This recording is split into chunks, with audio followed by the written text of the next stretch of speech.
Thank you for downloading the book from the royalib.com free e-library, http://royalib.com. All books by the author, http://royalib.com/author/Pinchuk_Andre.html. The same book in other formats. http://royalib.com/Pinchuk_Andre/Tayная_voyne_gosbezopasnosti_dnr.html. Enjoy reading. Andrew Pynchuk, Secret War. Head of the Ministry of State Security of the DPR. There was, it seems, some kind of unspoken limit on messages from Russia. They started showing either 3 or 4 tanks, 100 killed and something else. V. Pelavin. Generation P. We are constantly trying to improve nature and get closer to the ideal, here and now inaccessible. Feeling the connection with such an unusual reality, we satisfy our deepest desire. It touches the hidden strings, elevates us beyond ourselves, helps to find the deep meaning of life. If we no longer have this experience in a church or temple, we look for it in art, a musical concert, sex, drugs, or war. At first glance, it is strange that the war is included in this list. But it is one of the oldest stimuli of ecstatic experience. K. Armstrong. Fields of Blood. Religion and History of Violence. The servants went to the master of the house and said, "Sir, did you not sow wheat in your field? Where did the tares come from?" "The enemy did it," he told them. Then the servants said, "Do you want us to go and weed them out?" "No," he answered, "so that, while weeding out the tares, you do not tear up the wheat at the same time. Let them grow together until the harvest. And at harvest time I will say to the reapers, first, select the tares and bind them in bundles to burn, and gather the wheat in my bins." Gospel of Matthew, chapter 13, verses 27 to 30. Forward. Can it be published? Why not? Way of Donbass. Assent. Look, he looks like a decent man, but a terrorist. A small, lean militiaman in his 40s, squinting with a rare-toothed smile, looked at the future first deputy prime minister of the Donetsk People's Republic, Vladimir Antiyefiev, in the dusk of a summer evening correcting his machine gun, which had slipped off the shoulder of an impeccable jacket on the run from the toilet of a roadside gas station to one of the cars. In ordinary life, Vladimir Yurevich was proud that he did not take up arms, vaguely hinting at certain circumstances of the past. But the likelihood of an enemy ambush or a direct clash quickly healed from posturing. The column was moving away, and it was necessary to hurry. There were many people meeting at the border. We were accompanied to Donetsk by Ravel II with prosecutors, Zakharchenko III with Uplatovites and Khodakovsky IV. There were several smaller commanders. Everyone was waiting for Alexander Boroday V, with whom we arrived. Nobody represented us. Some Muscovites, and okay. As a result, there were not enough cars, since those on which we arrived had to return, and we were transferred to the locals. Fussing fighters were shoved into salons with 4 people in the back seats, and even in trunks. Oleg and I, as guests, put only one on the rear passenger side. The militia, who understands decent people, straightening the sliding helmet and constantly shifting the old AK-47 from hand to hand, commented on what was happening, sitting next to the phlegmatic elderly driver. "What are they doing there? Dig trenches to send them." From him we first heard this cheerful phrase, which at that time had a menacingly meaningful connotation. Dig trenches. It was a universal punishment. Guilty and violators were sent to the front line to dig trenches. This event promised its participants a rich and vivid, but not always long life experience. The regional administration of Donetsk after the capture by the rebels of Donetsk. The first 3 nights in Donetsk, until we moved to the capital hotel at the intersection of the central streets of Artem and Bogdan Khmelnytsky. We had to sleep in a large private house that Sasha Kaufman rented from some local merchants. Before the war, the house housed an expensive brothel, so some visitors from the current government of the DPR and the Parliament of Novorossiya were familiar with the address. The house was stately and inconvenient for camp accommodation. By the time of our arrival, Oleg Zarov had also arrived there. Taking into account the fact that Zarov at that time was listed as the chairman of the Parliament of Novorossiya, and Kaufman as his first deputy, the ranking was also determined. This state of affairs will not last long. Their retinue lived with them in the house, so there was not enough space. Since we had not yet been officially appointed to our positions and were perceived as regular Moscow tourists who had come to look at the struggle for the Russian world, Anti-U, who had all the outward signs of a big boss, was put into a higher room. Oleg and I had to sleep in the sauna on an old narrow sofa and a billiard table. The time when sleep, albeit in a stuffy and uncomfortable, but located in the basement sauna, was calmer than in a large room under the roof, was just coming. There were no constant massive shelling of the city yet. On the 4th day of my stay in Donetsk, I went to the temple. The Holy Transfiguration Cathedral, located opposite the Stolicny Hotel, which for a long time became the residence of first Borodai, and then Alexander Zakharchenko, was one of the highlights of Donetsk. A beautiful and austere temple, decorated inside with majestic iconostases, was the pride of the city. In the future, I will spend a lot of time walking in the park around it and talking with candidates for service in the Ministry of State Security of the Donetsk People's Republic. In front of the entrance to the temple there was already a traditional announcement, no entry with weapons. There was information that in one of the settlements left by Strelkov, nationalists shot militiamen praying in the temple, which formed nervousness around the rites. But the church was nice and quiet. Holy Transfiguration Cathedral in Donetsk, the city after another Ukrainian shelling. Hectic weekdays began, when the day goes for a month in brightness, saturation, and content. The constant hustle and bustle on the 11th floor of the Donetsk Regional State Administration directly corresponded with Borodai's uneven schedule. You could get to the 11th either by a common elevator, which went to the 10th, from where you still had to climb the stairs, or by a separate elevator. The members of the Council of Ministers and several especially trusted people had magnetic keys for it. I received my key a week after arrival. It is still kept in memory of those days. At the entrance to the building at that time there were always many activists on duty. The people showed a determined attitude. Tents were constantly set up in which records were kept for various units of the militia. The tent of the Union of Donbass Veterans Berkut, SVD Berkut, which consisted mainly of pensioners and employees of local internal affairs bodies, stood out noticeably. After a certain time, this structure will be disbanded, since independent police units in the conditions of war turned out to be ineffective. Every evening a religious procession took place around the regional state administration.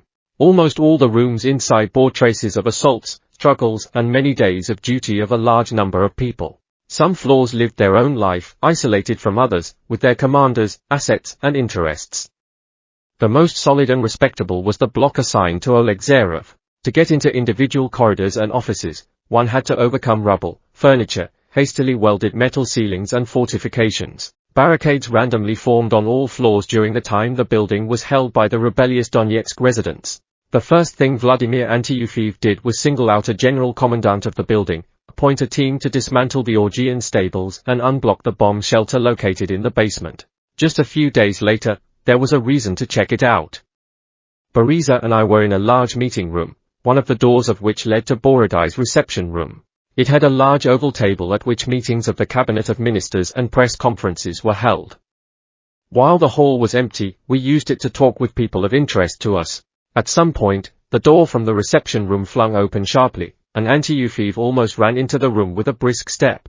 He grabbed his jacket, which was hanging on the back of a chair, and jumped out, already at the exit saying something quickly to us. I did not hear the words and asked Oleg what it was. Oleg said that they would bomb us with .U now.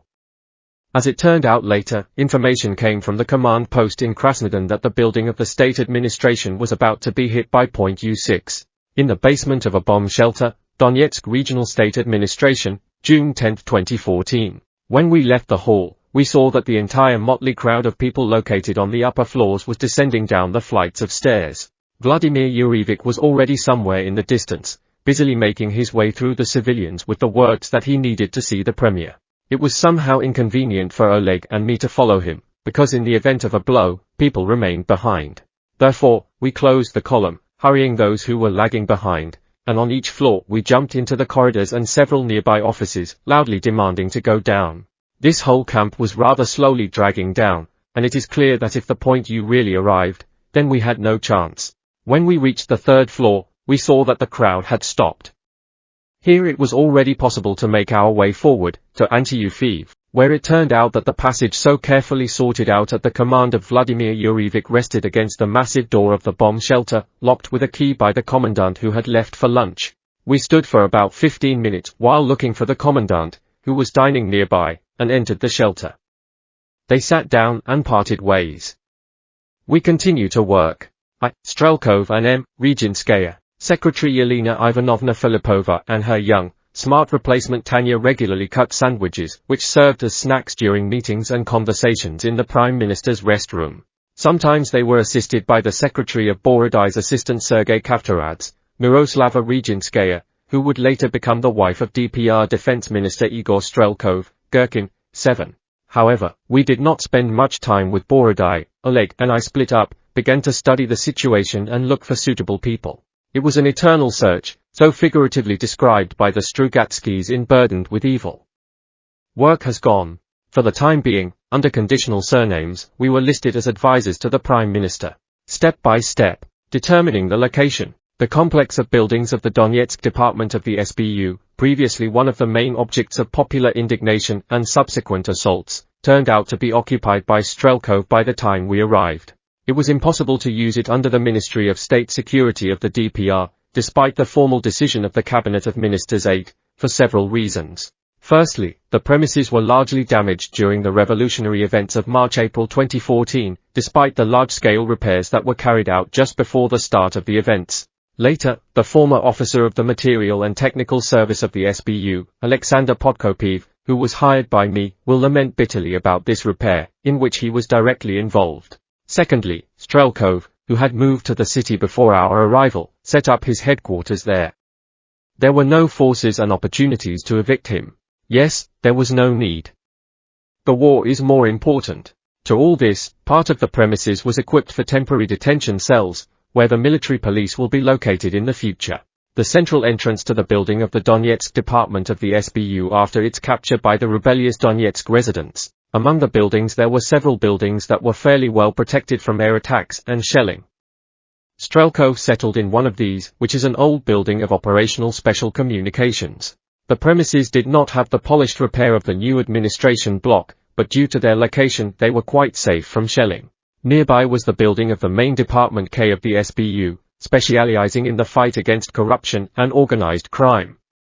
Pavel Berev symbolically settled down there. The right of the strong acted in the city, and it was only to become strong. Resources had to be accumulated. Therefore, by agreement with Oleg Berezin, the Ministry of State Security of the DPR was stationed for the first month and a half in the wing of the building of the Department of Internal Affairs of the Donetsk region, which since July 17 became the location of the central office of the Ministry of Internal Affairs of the DPR. Given the difficult situation, this made it possible to support each other in case of any aggravations. I accept the position. On July 17, 2014, after a 2-week study of the situation, I was approved as the Minister of State Security of the Donetsk People's Republic, having previously worked for some time, first as an advisor to the Prime Minister on security, and then as an acting minister. It is this day that is the official date of the creation of the Ministry of State Security of the DPR 10. By the time the ministry was proclaimed, it was the number of personnel on the list, one unit represented by the Minister of State Security, the material resources of the ministry in the form of a freshly cut seal of the MGB and a decree issued on the creation of the department. I didn't have visiting colleagues or any resources. Some believe that the MGB existed before me, but this is not so. The fact is that Alexander Khodorkovsky, who was previously appointed head of either the service or the Ministry of State Security of the DPR, in different documents, the department was called differently, did not have time to create the MGB for a completely prosaic reason. Large-scale hostilities began, and the second incarnation of Khodorkovsky in the form of a battalion commander, and later the Vostok Brigade, became dominant. Probably, in those conditions, this was true, since without defenders on the front line, there could be no talk of any state building. The department was not created not only in fact, but also legally. There were no decisions on the formation of the MGB and its legal status. The only thing that the Vostok fighters acquired was printed laminated cards with the inscription, MGB DPR Vostok Battalion, which they used for solidity. Alexander Khodorkovsky took his dismissal and my appointment painfully. We met with him in the relaxation room of the Prime Minister's office. Ignoring our questions and not really understanding who we are, Alexander Sergeyevich immediately began to tell his version of what happened on May 26 at the Donetsk Airport 11. It was obvious that these events were painful for him and seriously affected his worldview. Alexander Khodorkovsky, commander of the Vostok Brigade, Antiyefeev began to communicate with him, and demanded that Oleg and I leave. He was sure that he could crush him with the power of his authority. And he miscalculated. After imposingly examining Khodorkovsky along his life path and telling how he would now work under his leadership, Vladimir Yurievich declared with the air of a winner, "Tomorrow I'm going to take Vostok under command." That tomorrow will never come. Subsequently, he would make the same mistake in a conversation with Gorlovka commander Igor Bezla-12. Having called him on the phone on an insignificant issue and not being familiar with him, he was simply sent by Bezla to places known to everyone.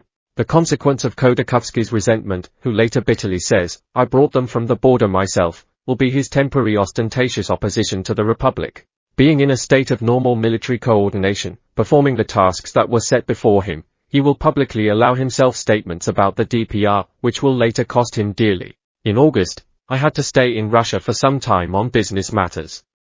It was then that the conflict between Antiyefimov, who was offended by Khodorkovsky, and Khodorkovsky, who was offended by Antiyefimov, took a tough form. Using the basis of the MGB that I had just created, Antiyefimov will order my employees to arrest several Vostok fighters who cut up the capacities of one of the enterprises for scrap. The piquancy of history will be added by the fact that their competitors in this fishery detained them. As a result, Vostok, at the command of Khodorkovsky, will encircle the base of the Ministry of State Security of the DPR, where, on the orders of Vladimir Antiyefimov, the arrested were kept, drive up the equipment and fire several shots from Zhushki, 13. I had to solve these problems after returning to Donetsk.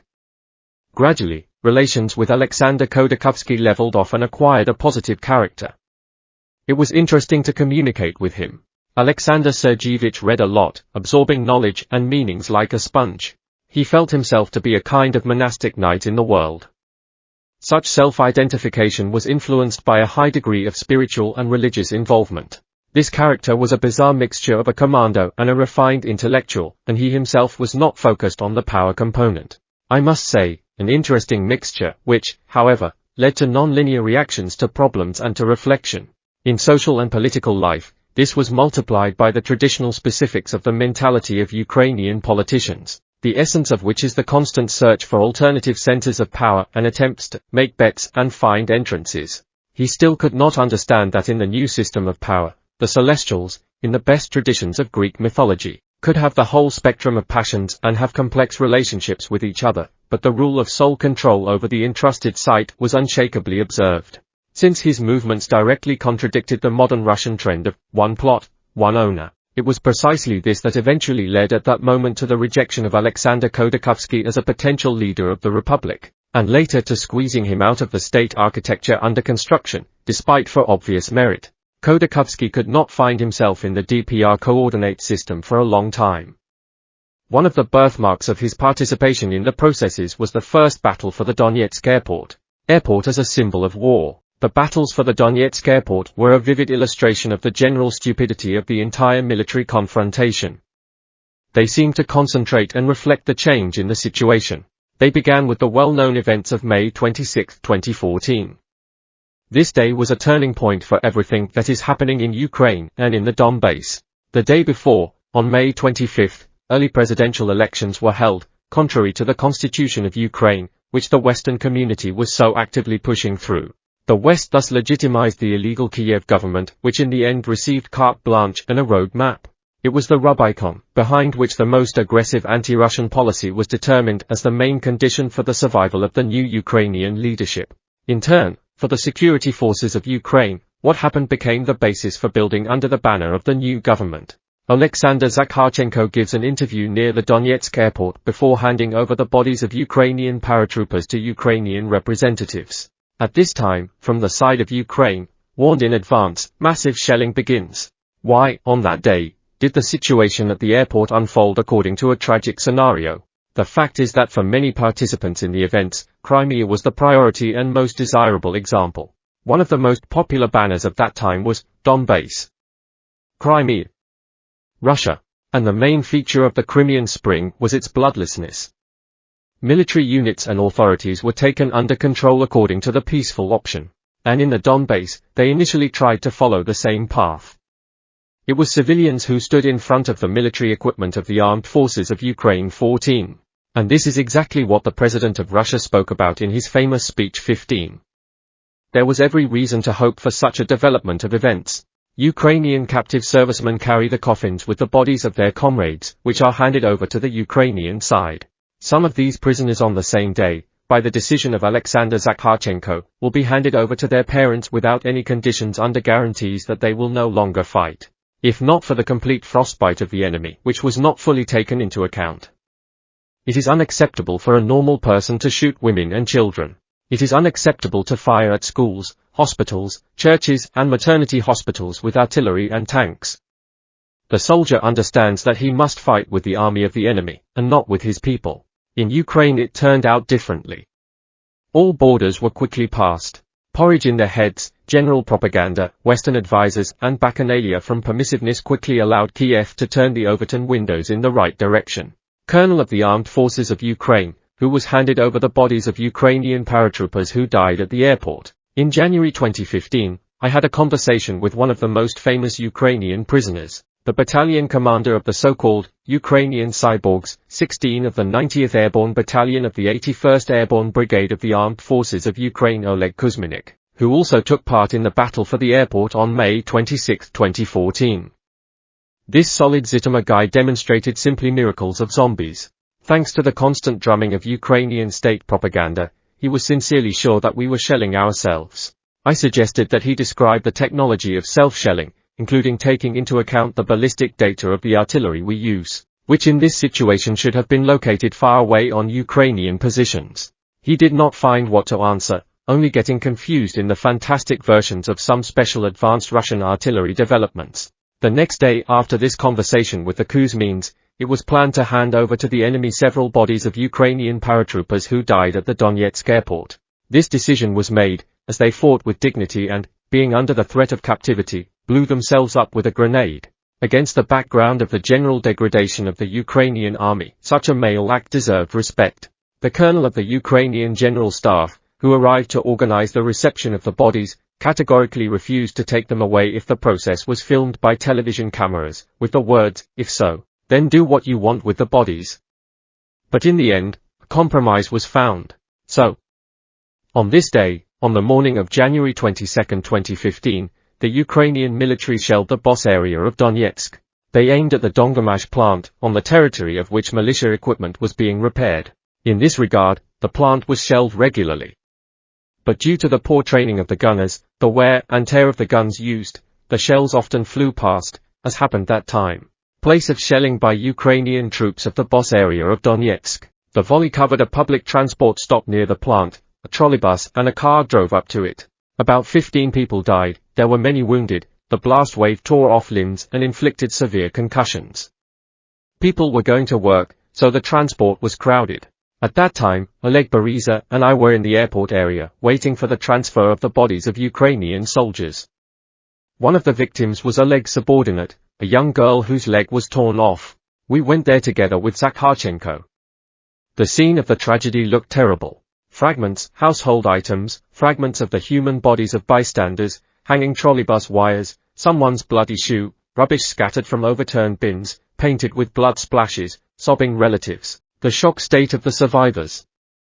After looking around and talking with the locals, Zakharchenko instructed to bring Oleg Kuzmins there as well. No special purpose. He just wanted him to see with his own eyes what his colleagues were doing. How much the situation touched Zakharchenko, I realized later when I arrived at the base with him. Entering his office without knocking, I saw that he was crying with his head in his hands. Those were normal male tears of a person experiencing unbearable human pain and bitterness.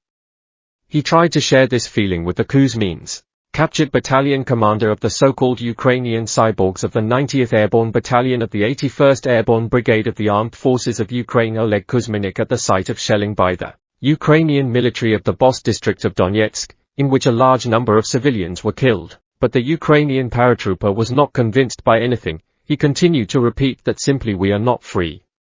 The people of Donetsk reacted rather indifferently to the deaths. When I asked him about the criteria for freedom, Kuzminik quite sincerely stated that in order to be free, one must be able to watch Ukrainian television.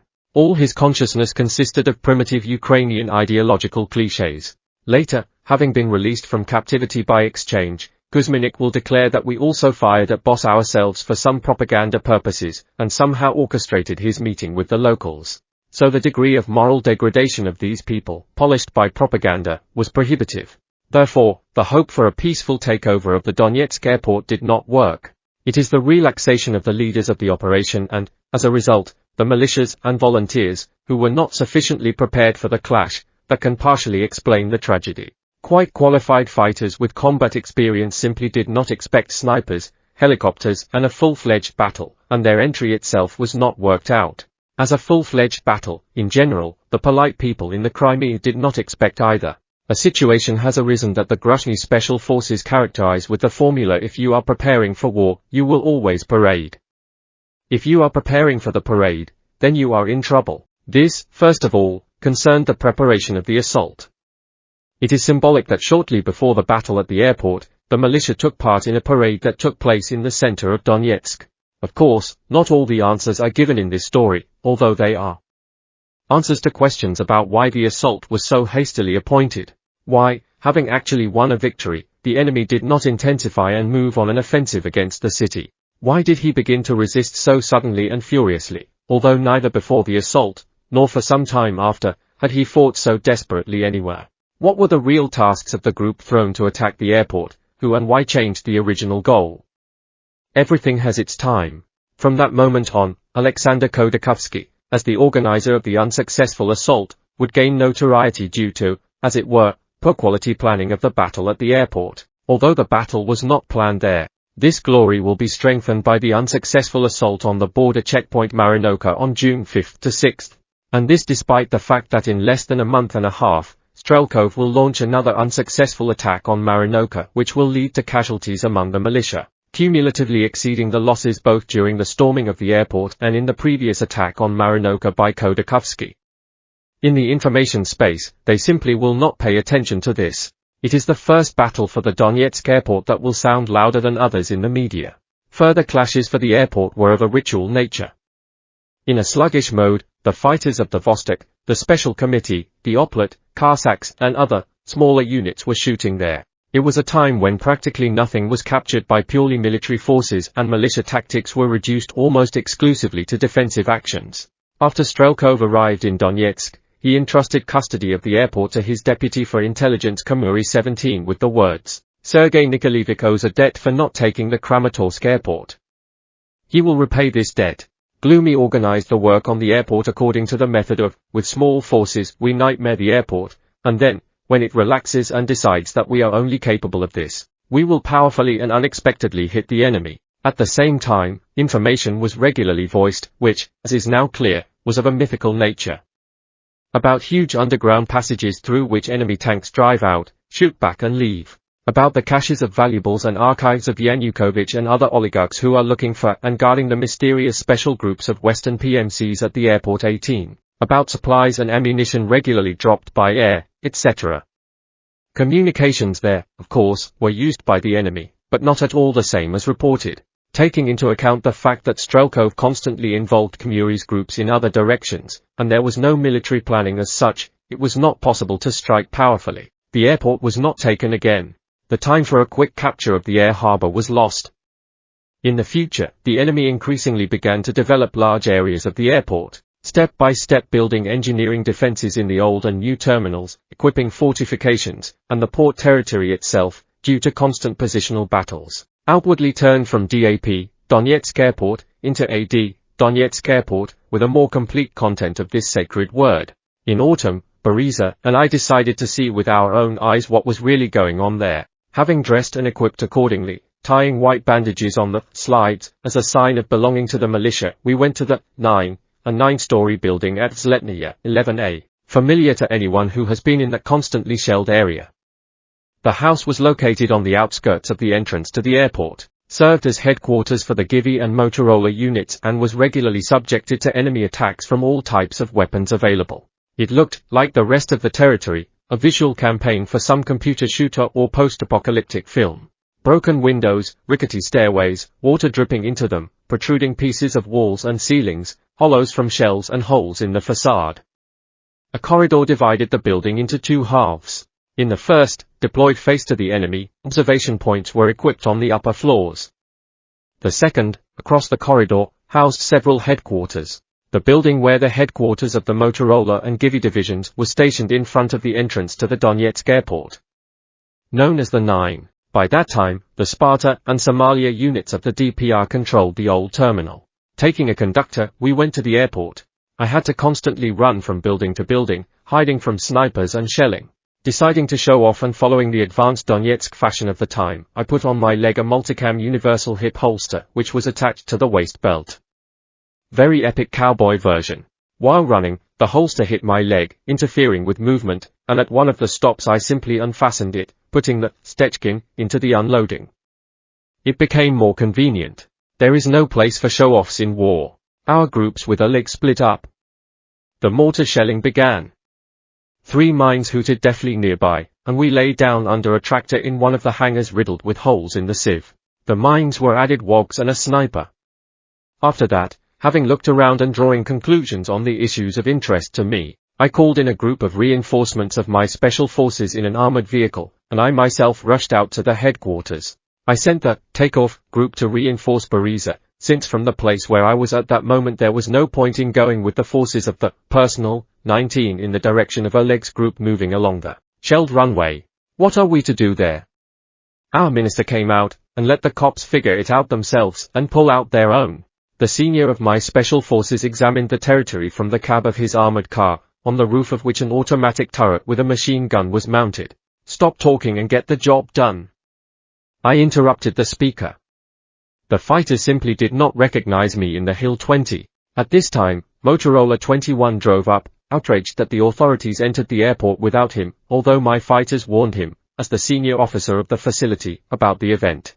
Spoken Russian in the creative processing of arson sounded with bizarre foreign notes. The moment of the battle at the Donetsk airport on May 26, 2014. On the ground, under fire with a machine gun, Prime Minister Alexander Borodai. Shooting is conducted by his assistant Sergei Kavtaradze. After some time, Oleg returned. There were no losses, but there was a fairly clear understanding of what was really going on there. In addition to an objective idea of what is happening, we tried to solve the pressing problems of the fighters defending the old terminal. About 40 people did not have normal uniforms, food and ammunition. At our request, Alexander Zakharchenko settled these issues. Unfortunately, the head of the garrison with the call sign, Wolf, and several other soldiers will die when an enemy tank is shot at by direct fire 2 weeks later. In general, the battles for the airport accurately reflected the increase in the degree of coherence, coordination, and training of the militias. And as expected, by the time the militia was transformed into a full-fledged army, the airport was taken. From entropy, the collapse of social norms. Emil Durkheim and Robert Merton in Ukraine in 2014 would have found complete confirmation of their theory of social anomie 22. The rapid, almost instantaneous by historical standards, decomposition, disintegration and disintegration of a certain system of established values of Ukrainian society during the Maidan period, led to a state where the old norms no longer corresponded to the new proclaimed ideals.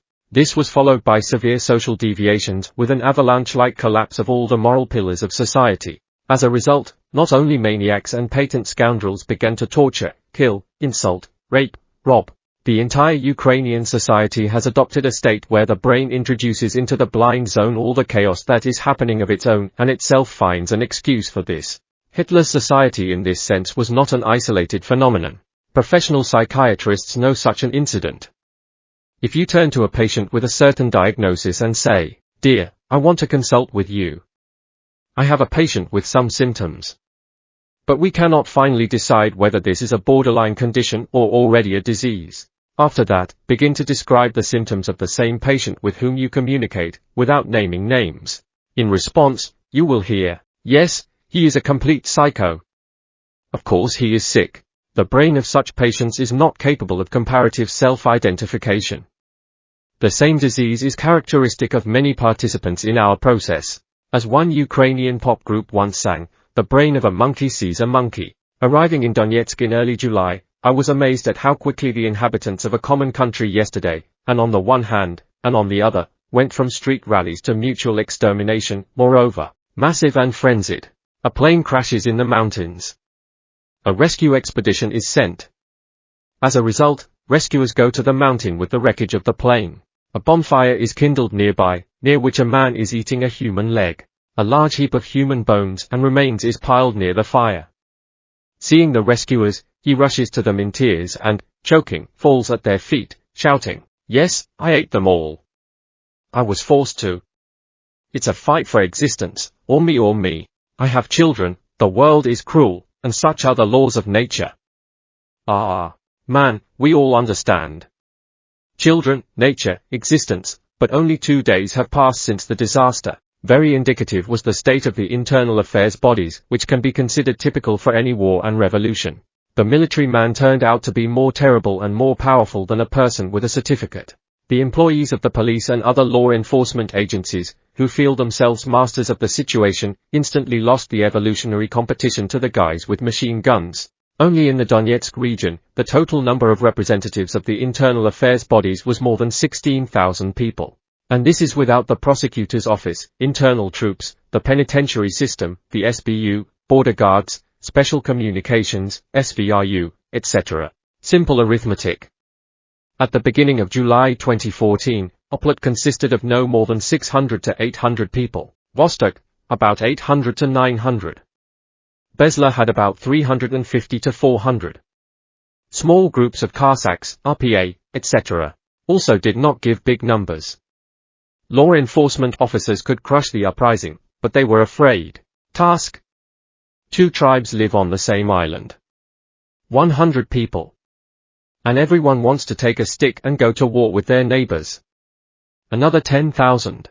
And everyone wants that the neighbor took a stick and went to war against the neighboring tribe. Question. Who will win? Incidentally, this process is characterized not so much by the balance of power as by the degree of popular support. Because they were afraid of her. Well, Russia, of course. Plus post made an organizational disintegration. When Oleg Beriza and I entered the Donetsk Regional Department of Internal Affairs, we had to literally collect the police officers. Oleg did a great job of restarting the system. The first 500 people who took the oath categorically refused to respond to calls and go on patrol. There were reasons for this. The bullet could have been caught just like that, especially given the presence of Ukrainian symbols on the uniform. The chevrons were quickly cut off, and a new uniform was ordered later. Beriza was terribly proud of the first traffic police cars with DPR paraphernalia. In order to get away from Ukrainian illusions and designate the vector of harmonization with Russia, Oleg decided to rename the police into the police. The patrols were reinforced by militias, and only this stabilized the situation at the first stage. In this sense, the position of the police is almost always, if, of course, they perform only traditional law enforcement functions, is a barometer of war and control over the situation by power or its absence. The greater the right of identification in a society, the less the right of an automaton, and vice versa. I recall a curious incident in this connection. In September 2014, at the time of the meeting of the Minister of Internal Affairs of the DPR with his deputies and the commanders of the departments of his ministry, an assistant entered the office and said, "Oleg Vladimirovich. To you, Dust. Who? Dust?" At that moment, a small, no more than 150 centimeters tall, very funny girl entered the office and said, "I have to inspect your building for servers transmitting information to Ukraine." "There is some information. Who are you, honey?" "I am Dust." From Gloomy. General laughter and discussions about Dusty Gloomy and Gloomy Dust. On the street at that moment, everything was not so funny. The Special Forces group, which arrived with the young lady, surrounded the building of the Internal Affairs Directorate and placed snipers. When, after some time, already in the Moscow office of the Union of Volunteers of Donbass, before presenting the sign of the volunteer, I will remind this girl of that case and jokingly say that Oleg Vladimirovich Beriza should present the sign, Katerina will blush terribly and begin to inconsistently remember why this happened. In the end, of course, the conflict was overcome, everyone who needed it was apologized, but the fact remained. The habit of resolving issues on the principle of who has more weapons comes easily and is very difficult to leave. In September, I ordered to detain one of the Oplet commanders with the call sign Stalker. There were good reasons for this. Since he was a deputy of the Supreme Council, he was detained at the Regional State Administration building. By evening, the MGB building was cordoned off by Oplet, and one of the commanders with the call sign Cadet suggested that I hand over their comrade under the threat of an assault. I knew how to react in such situations and resolve the issue with the conflict. but such cases at first happened regularly. The building of the Ministry of State Security of the DPR survived 3 full-fledged storming attempts, including during the last one, which took place on November 11, 2014. 3 bystanders were seriously injured by the attackers. On another occasion, one of the operational units of the MGB initiated the detention of a group of people reasonably suspected of committing a serious crime. For power support and protection of security officers and the investigator, I instructed to involve the special forces of the ministry. We left for detention. After some time, I was informed that one of the special forces soldiers was killed in a shootout, and the rest of the employees were blocked by significantly superior forces of Vostok and the intelligence department of the DPR Ministry of Defense. Since by that time I had already established relations with all the key commanders, the issue was quickly resolved. The Vostokovites were recalled, and Kamuri, the commander of the military intelligence department, even offered to shoot his fighters responsible for the incident. I refused, because I demanded strict observance of the law. Violating yourself, can you ask others? As a result, it turned out that the tragic story was the result of another lack of coordination and an excessive amount of weapons on hand inside the city. At the moment when the MGB officers blocked the apartment of interest, 2 fighters of the Vostok were resting in the nearby one. Deciding that they had encountered an enemy sabotage and reconnaissance group, or, according to another version, that they had come for them, they called for reinforcements, and themselves took up a dominant position and opened fire. The Vostokovites, who came to the rescue, crossed paths with military intelligence fighters, and they fraternally offered to help in the elimination of Ukrainian saboteurs. Only my intervention made it possible to avoid even more tragic consequences. A criminal case was initiated on the fact of the incident, an investigation was launched, the perpetrators were detained. I came out with an urgent initiative to limit the carrying of weapons in urban areas to the maximum, to introduce leave for fighters and, if possible, withdraw militia units from areas densely populated by civilians. General orgy on both sides of the front side by side with a completely systemic and cynical approach. The fact is that in special theoretical developments of military affairs there is a set of recommendations that are well known, for example, to military intelligence officers and military units of special operations in many countries. Their essence boils down to the fact that in the course of the war, in the case of solving partisan or other special tasks in the depths of the territory surrounded by the enemy for a relatively long period, it is necessary to systematically work out several fundamental issues. And the first one is safety. The second is supply. Security must be ensured by the formation of a background when the prerequisites for resistance at the local level are sharply reduced. When only one name of the combat commander inspires awe in others, this requires a series of demonstrative punitive actions, so that they form a stereotype of animal horror to counteract such a harsh detachment or commander. But this is necessarily accompanied by the formation of quasi-imperious institutions.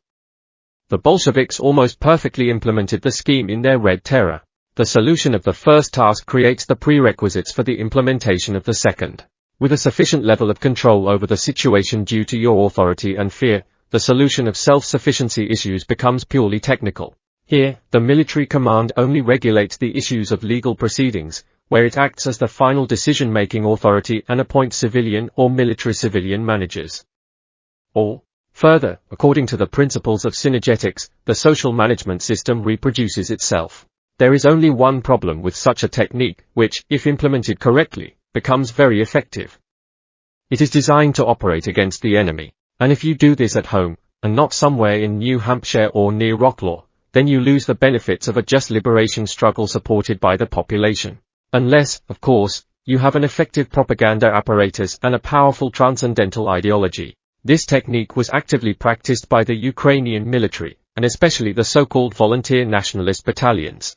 So, in the summer of 2014, the Ada Battalion 23 staged a well-known punitive operation in the village of Novosvetlovka. First, a door-to-door cleansing of the village was carried out. A new administration was appointed from among the loyal residents. Significantly, Soviet monuments were blown up and several people suspected of having links with the militia were executed in front of the residents. Despite the absence of any need, under the pretext of registration, the fighters drove all the residents to the church, began to fire at it and tried to set it on fire. Many locals suffered. In the future, the Adarovtsi themselves brought this story to the inhabitants of other settlements of the LPR as a threatening and educational example. Such cases were ubiquitous. But there were, of course, not so massive attempts by some of our commanders. It had to be hard-pressed, uninvited. Conflicts between various divisions of the militias in the early stages arose regularly. The weakening of oversight and control structures, coupled with constant risk and access to weapons, created a false sense of permissiveness for some, which constantly had to be fought. It could not be allowed to turn into a big picture. Because of the war, the situation was already balanced. At the end of October 2014, one of the days, as we considered, some lull formed. We decided with Oleg and the guys from the Lichka to take a steam bath in the bath, which remained one of the few types of rare relaxation. Melted. At this time, a shell hit the substation serving our area. The electricity went out. Well, don't be afraid. Several candles and a large electric lantern were lit. I was washing in the bathhouse when I heard the first automatic burst nearby. Throwing on a dressing gown, in the pocket of which lay a Glock, he jumped out into the dressing room. I ran upstairs. Oleg was chasing me. The door of my room, in which I left my things, was open, and Oleg, pulling his handle, realized that it was locked. Cursing on the move, he rushed down for the key. From that time on, he will install a machine gun in this room and will always keep the key with him. Having run into the room, I pulled on my trousers, put on a dressing gown, grabbed the machine gun, removed the safety catch and rushed downstairs. Abram was already lying opposite the door with a machine gun. So what's going on? I called my special forces on the phone and instructed the Lichka fighter to conduct reconnaissance. I myself settled down with a machine gun at the door. Several more shots rang out outside. There was information that a Crimean security guard was wounded. Special forces arrived, opened the doors. The attackers fled, but Crimea received 3 bullets from them, 1 in the groin, 2 in the leg. Today was his birthday, and shortly before the incident, he treated everyone to a small biscuit cake. First we went with Crimea to the hospital. Leaving him there, we went to investigate. Where and whom to look for, we already had some idea. As a result, a typical picture emerged. The fighters of one of the Oplet units decided to check the house. According to them, neighbors reported some suspicious people. They did it without a hitch. We found the perpetrators and detained. A criminal case was initiated. Returning to the hospital in the Crimea, they learned from the doctor that the leg could be amputated, because the condition was critical. Special pins for fixing bones could help, but they are not available in the hospital. They urgently began searching, found some private medical warehouse, opened it, brought pins. The operation has passed. In the end, the leg was saved. Crimea wore its own call sign, as he came as a volunteer from Crimea. Already in Donetsk, he found himself a widow, with whom he began to live. Initially, he was part of my personnel in which he accompanied me in July 2014, in particular, to the site of the downed Boeing. Approval and Boeing. July 17, 2014 was a hectic day. At lunch, the candidacies of the Ministers of State Security and the Ministry of Internal Affairs were considered by the Supreme Council of the DPR. Formally, by the decision of the Cabinet of Ministers, we were appointed on the 14th, but the procedure for approving members of the government that was in force at that time required agreement with the Parliament. The meeting of the Council was colorful. Many deputies came straight from the front line. Machines on the tables side by side with notepads. Almost no questions were asked. From Russia, okay. It means they remember, it means they haven't forgotten. So there is hope. Immediately after the meeting, a message came about the downed Malaysian Boeing. Vladimir Antiufeev, who had previously been approved as First Deputy Prime Minister for Law Enforcement Agencies, categorically refused to go to the scene of the incident, stating that he should not shine in this case, and instructed me to go there. Yes, I would have done the same. In addition, the Prime Minister also rushed there, and as a result, we drove to the crash site together with Alexander Borodai in his car. Aerial shot of the Boeing crash site. The vector of smoking wreckage of the aircraft, stretching for several kilometers, led to the localization of the fall. By the time we arrived, the fall area had been cordoned off by Oplet and militia forces. At the entrance, we crossed paths with several groups of journalists, including foreign ones. Some of them were given access with us. Arrived. From that moment on, I know exactly what the road to hell looks like. It was getting dark fast. The headlights of the cars illuminated the crash site. The road looked strange. A dirty brown hue gleamed dully under the light. The grass adjacent to it was the same color, and altogether formed the feeling of solidified magma. Smell. The familiar smell of scorched human flesh mixed with burnt grass, summer dust, and the fumes from the skin of a crashed plane, familiar to the firefighters. Andrei Yurovich, be careful. Here are the scalps. Photo by a journalist from the Deutsche Zeitung at the crash site of the Boeing, which was used to illustrate their reports by many Western publications. In the photo, Prime Minister Alexander Borodai with security guards. On the left, in a civilian suit, the author. The Lichka fighter held me by the shoulder. A human scalp with hair and fragments of a skull really lay on the ground. Borodai walked beside him, cheerfully looking around. Later, I realized that the peculiarity of his character is precisely the increased vivacity in extreme conditions. Protective reflex. Parts of human flesh began to come across. More, less. Borodai and I walked along the hellish road. About 100 meters from the car stop, they saw a pile of human bodies. About 30. Almost all are nude. Among them are children. The specificity of an aircraft explosion is that clothes are often torn off at high speed and under the influence of a blast wave. At the same time, however, the torn off and torn legs and arms were in the remnants of clothing. It happens, as in this case, that under pressure, almost all the blood is squeezed out of the bodies, which, together with the liquids of the aircraft, soaked the road. We looked around, set the task for the prosecutor's office, the Ministry of Emergency Situations, and the militia to protect the scene. The next day, the DPR will officially offer Kiev a truce in the area of what happened for a timely investigation into what happened. Ukraine will respond to this with an attempt to attack, and an increase in shelling of the crash site. Borodai gives interviews to reporters. At the end of it, he offers to talk with the Minister of State Security of the DPR, who was approved today. Several journalists, including foreign ones, approach me. Cameras cut through the night, which has completely blurred during this time. They ask me who shot down the plane. I am speaking the facts that I know. That all the previous week, official Ukrainian representatives were hysterical about the information they had that Russian aviation was planning to bomb them, and for this, allegedly, the militias launched a bike about the presence of Su-25s. That in this regard, Ukraine has pulled to the front line all the air defense systems they have. That the mess in the military formations of Ukraine, in the presence of several parallel control centers, the headquarters of the ATO, the headquarters of the armed forces, the headquarters of volunteer formations, does not allow them to coordinate their activities on the ground, which leads to constant friendly fire. In the sky, it is all the more conflicting. That it was not in vain that the sky over the Donbass was not closed, although there had already been falls and the destruction of aviation. All clear. One of the crash sites of the Boeing fragments and the bodies of the passengers, collecting the bodies of those killed in the Boeing explosion. The next few days, the bodies are collected on the spot. This will be done by the Ministry of Emergency Situations.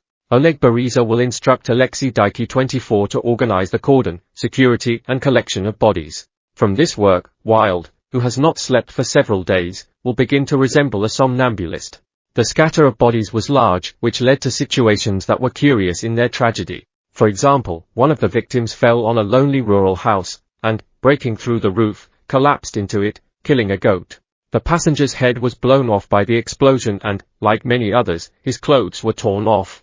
As a result, the unfortunate, lonely old woman sat for a day with the naked headless corpse of a man, waiting for him to be taken away. We return. Didn't have time for the meeting of Strelkov's military council. Military councils and riflemen. Who goes and why does not go to military councils? The Strelkov military council was a meeting of the commanders of the militia units. Igor Vvolodovich began to see him off from the moment he arrived in Donetsk, although he probably did the same in Slavyansk. It was traditionally not attended by representatives of Igor Bezla, who at that time were already in conflict with the Minister of Defense of the DPR, the leaders of the Vostok. The commander from Zakharchenko visited irregularly. Zakharchenko himself did not participate in them, forcibly and formally demonstrating neutrality towards Strelkov. He did this at the request of Borodai, who then had a great influence on him. Division of Igor Bezla. Demon in the center, in a blue landing beret. Sometimes the Cossacks arrived.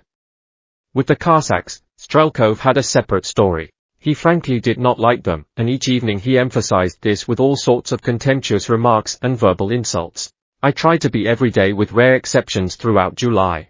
The The position of Khodorkovsky, Besler, Zakharchenko and a number of other commanders who did not want to be subordinate to Strelkov was simple and understandable. It was voiced openly. The bottom line was that the DPR at that moment was still in that state of state building, when the post of minister did not imply automatic administrative subordination. We just went step by step towards it. Issues were decided not by formal job titles, but by real authority and military potential. In the minds of people, a single ideology of resistance has not yet been fully formed, in contrast to a clear understanding of the personal basic task of protecting their land from the enemy and defending the civilian population. Someone dreamed of joining the whole of Ukraine to Russia, someone, only about the pro-Russian Novorossiysk part of the 8 Ukrainian regions. Others dreamed of Novorossiya as an independent state in the form of Russia version 2.0 with corrected socio-social distortions, and some right-wing nationalists called Novorossiya a Russian national state. Some hoped only for the annexation of Donbass. Many were waiting for the federalization of Ukraine, the change of the Kiev leadership and the creation of a single Eurasian space. Many Cossacks hoped for an independent region of the Don Cossacks on the territory of Donbass. In general, there was no monotony, although, of course, the desire for unity with Russia in any form dominated. With such a political outlook, the perception of the role of the DPR and the attitude towards the Republic at that time, of course, was very different and was ambiguous for many. Strelkov himself also did not try to be a full-fledged minister of the DPR. There was no ministry apparatus. He did not try to organize such work, believing, like many, that the DPR would end in a day or two, turning into something else. In this situation, he limited himself only to the position of commander of the militia, which he then liked more. Thus, he gave Khodorkovsky, Zakharchenko and some other commanders even more reasons to abstract from themselves, since during the initial formation of the military structures of the DPR, the Vostok Battalion was designated as state security, and Oplet was designated as a law enforcement structure. Naturally, this singled out units from the militia system. Strelkov's move to Donetsk, which was logical according to his position, did not initially attract him either. While waiting for the entry of Russian troops, he tried to overshadow himself with the glory of an advanced commander. When it finally became clear that there would be no troops and instead of a brilliant striped uniform, shining awards and parquet cabinets, hard military everyday life was ahead, he finally moved to the capital at the location of the Cabinet of Ministers, taking with him the entire garrison for reliability and confidence. Accordingly, the whole, not even the DPR, but the Donetsk region, before the abandonment of Slavyansk and other cities, turned out to be divided into zones of responsibility, in fact turning into specific principalities. Such a system made it possible at that moment to react more flexibly to situations, although later we will carry out work on strict centralization. But that will be later. At the same time, areas of responsibility were built empirically. Igor Besler controlled Gorlovka, Yenikievo, the nearest part of Makivka and the surrounding area. Strelkov, Slavyansk and the entire Slavic Kramatorsk agglomeration. And if Gorlovka and Slavyansk were quickly taken under control by the militia, then with Donetsk, in which Borodai was the main one, everything was much more complicated. Together with Makivka, the city numbered more than 1.5 million people. Its size, significance and infrastructure were fundamentally different. Borodai, as prime minister, also had direct control over all settlements beyond Donetsk up to the border, Torez, Zugaz, Shakhtersk, Kartsysk, etc. In the future, Alexander Khodorkovsky will also have his own patrimony. By August 18 to 20, 2014, Ukrainian troops entered Yasinovataya 25 and even hung a Ukrainian flag in the center. With stubborn fierce battles, our units, based on Vostok, drove the 95th Brigade of the Armed Forces of Ukraine out of the city. Since then, Khodorkovsky also received his principality. Current situation. A number of diverse Ukrainian military units and law enforcement agencies were stationed in Donetsk. Even in the Crimea, with strong military support, it took more than 3 weeks to bring such units under control. There were no Crimean opportunities here. The last assaults on military units took place in Donetsk only towards the end of June 2014. The base of the military unit 3037 of the Ukrainian National Guard Alexander Khodorkovsky will try to attack for the last time on June 29, 2014, which will lead to the undermining of its entire arsenal. Part A 1402 was taken the day before. The most successful in those days in Donetsk was the assault on the base 3004 of the National Guard on Shorsa Street, Escort Battalion, which Alexander Borodai's detachment, together with the Kalmius unit under the leadership of Valentin Ivanovich Mochuzenko, Ataman Ivanich, stormed on June 26, 2014. It was this operation, during which 5 militiamen were wounded, that made it possible to obtain the minimum small arms sufficient for the defense of the city, although, of course, there were not enough weapons. Borodai later told me that in those days he kept several grenade launchers for machine guns in his restroom and gave them out to the most distinguished as a special encouragement. In the future, in the award hierarchy, they will be replaced by Stechkins, 26. Igor Nikolaevich Bezler will attempt to storm the city's police department on his own just before our arrival, only having significantly increased his strength. Prior to this, all structures of the DPR had very few resources. That is, it was possible to speak about relatively complete control over Donetsk only from July 2, 2014, when the assaults on all military units and the building of the regional police department were completed. Prior to this, militia groups and the proclaimed people's power in the city actually existed surrounded by pro-Kiev armed structures, which did not show sufficient activity only because of the temporary indecision of individual commanders, massive popular support for the militia and the violation of the centralized Ukrainian government system. The DPR did not have the opportunity to immediately form its own administrative bodies. Independent resources, too. Attempts to appoint people's managers failed miserably and led to complete paralysis in important areas of public life. The city continued to be ruled by the formerly pro-Ukrainian mayor Lukyanchenko, who enjoys the support and respect of local residents. He was not particularly interested in power in Kiev, he was the absolute master of his territory, but did not offer any resistance to the leadership of the DPR, constantly making the necessary concessions. The presence of Lukyanchenko was necessary, because until Strelkov forced him to leave, he managed to receive several $1 million from the budget of Ukraine every month, which went to pensions, other social programs and the needs of the city. There were no alternative channels for obtaining this money. Arriving in Donetsk, Strelkov will expel Lukyanchenko from the city, naturally, having lost the opportunity to resolve the issues of the population, and in his place will offer a friend Pavel Gberev, a zealous militiaman with a very characteristic call sign Pasha Mad. This will lead to a temporary disruption of the management process of the life support of the city and, as a result, to failures in a number of vital issues. So, in early August, there was a serious threat that the city would be left without water. This problem was solved with great difficulty by Borodai's advisor Leonid Simunin. Strelkov, leaving the Slavic agglomeration, will initially try to stay with Igor Bezler in Golovka and Yenikievo, but will receive a harsh rebuff. In fact, one of the specific princes, having left and lost his kingdom, went to others. This did not cause much enthusiasm, nor did it increase the authority of other commanders. The logic was ironclad: if I couldn't keep my own, why should I give you mine? Only the authority of Alexander Borodai, whom the locals perceived as an arbiter in their mutual squabbles, as well as the Russian image, allowed Strelkov, after an unsuccessful approach to the Biz, to settle in Donetsk relatively painlessly and take command. The fall of Mariupol 27 in May 2014 also contributed to a serious collapse of Strelkov's authority. By the time Azov 28 took the city on May 9 to 13 and the tragic consequences with the executions of militiamen, civilians and policemen, Strelkov had been holding Slavyansk for a month. At that time, he already called himself the commander of the militia. Mariupol controlled a small garrison of about 30 or 40 militiamen under the leadership of Andrei Chechen Borisenko. Having not felt support from the main and most organized center of resistance, which at that time was Slavyansk, the city was abandoned after the assault by the Ukrainian Azov. At the same time, there were serious signs of internal betrayal among the leadership of the militias stationed in the city. Strelkov showed absolute indifference to the defense of this most important port hub, despite the fact that large-scale shelling of Slavyansk began after the fall of Mariupol.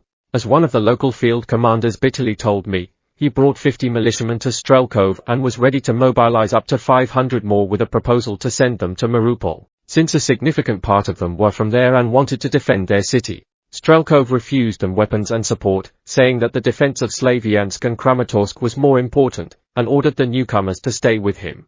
An additional nuance here was that it was in the battle with Azov near Mariupol that Strelkov's predecessor in an official position, the first Minister of Defense of the DPR, Igor Kakimzyanov, 29, was taken prisoner. Strelkov avoided participating in the release of which, including through an exchange, in every possible way.